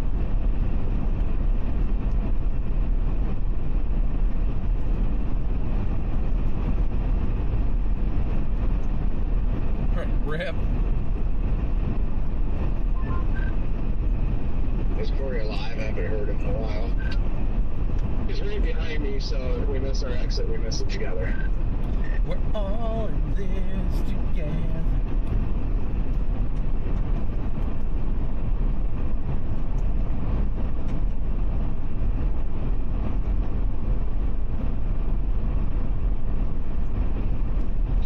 That was beautiful.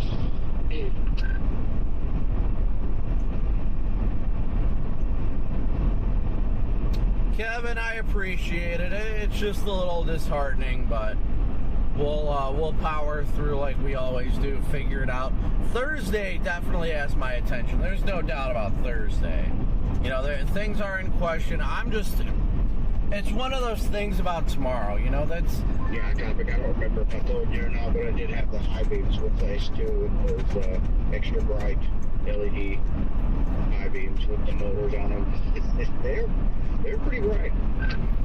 But that's the only caveat about tomorrow is the stress of, do I burn myself out tonight and potentially damage my ability to effectively do my job on, you know, the days ahead, Thursday and Friday, the more important days. So that's all stuff that's a big old risk in itself too. So got to keep that in mind. I think I found my happy medium going to potentially Columbia tonight, because that can still keep me within about 6 hours or so of the target area for tomorrow. And if it doesn't end up happening, then I can still make it in position for Iowa anyway. So...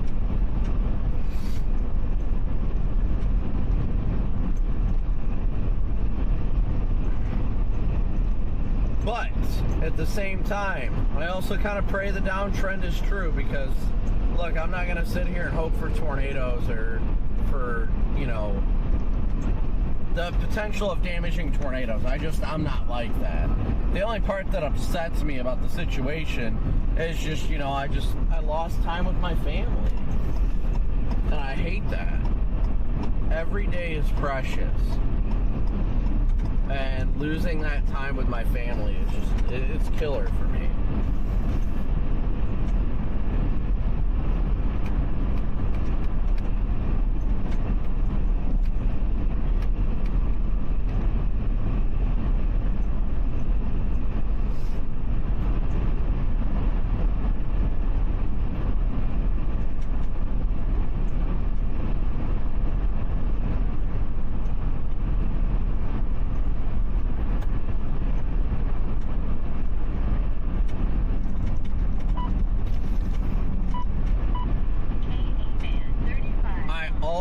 Catch a trooper somewhere around here, usually right over by the cross.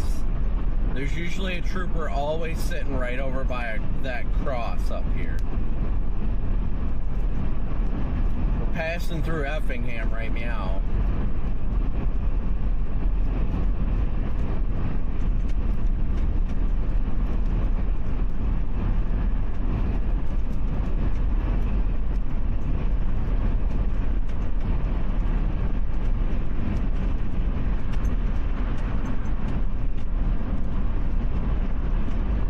Looks like he's making good time. He's almost to Columbia.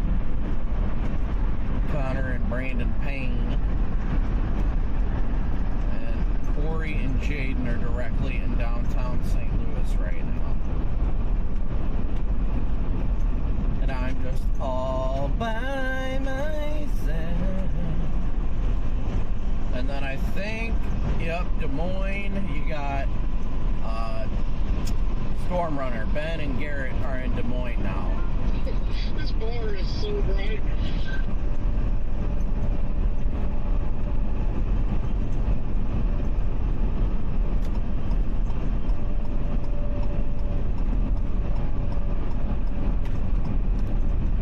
There's the cross.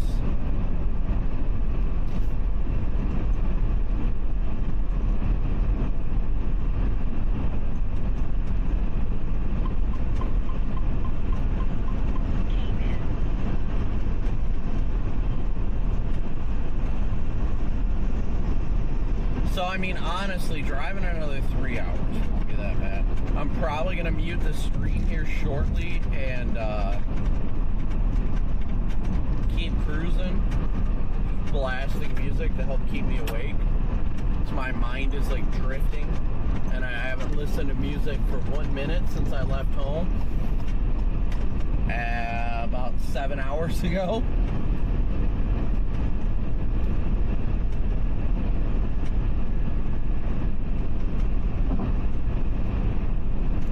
Usually the cops, there he is, yep, right there, sitting right there in the median. Told you. Didn't have his radar on, but they are always sitting there. Always. I'm surprised. That was an old Impala. The troopers always sit at that median right there. Always.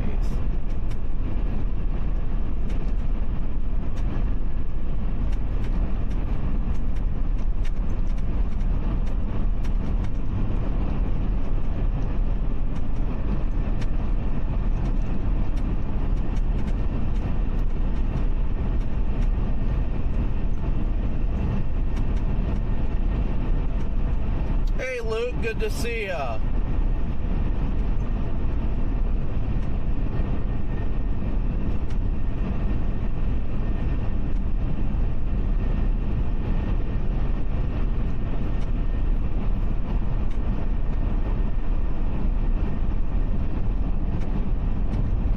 See ya, Kevin.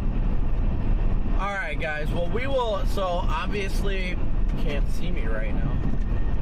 We'll keep the stream up. The stream is going to be on and going all the way until I get to the hotel, wherever I decide to end up. But I'm going to go ahead and mute it from this point further. I'll try and be in chat every once in a while. But as always, thank you guys for watching and tuning in. Well, again, we'll keep the live stream on and going for the whole trip. There just won't be any audio, so obviously you guys are welcome to watch where you want to and all that stuff.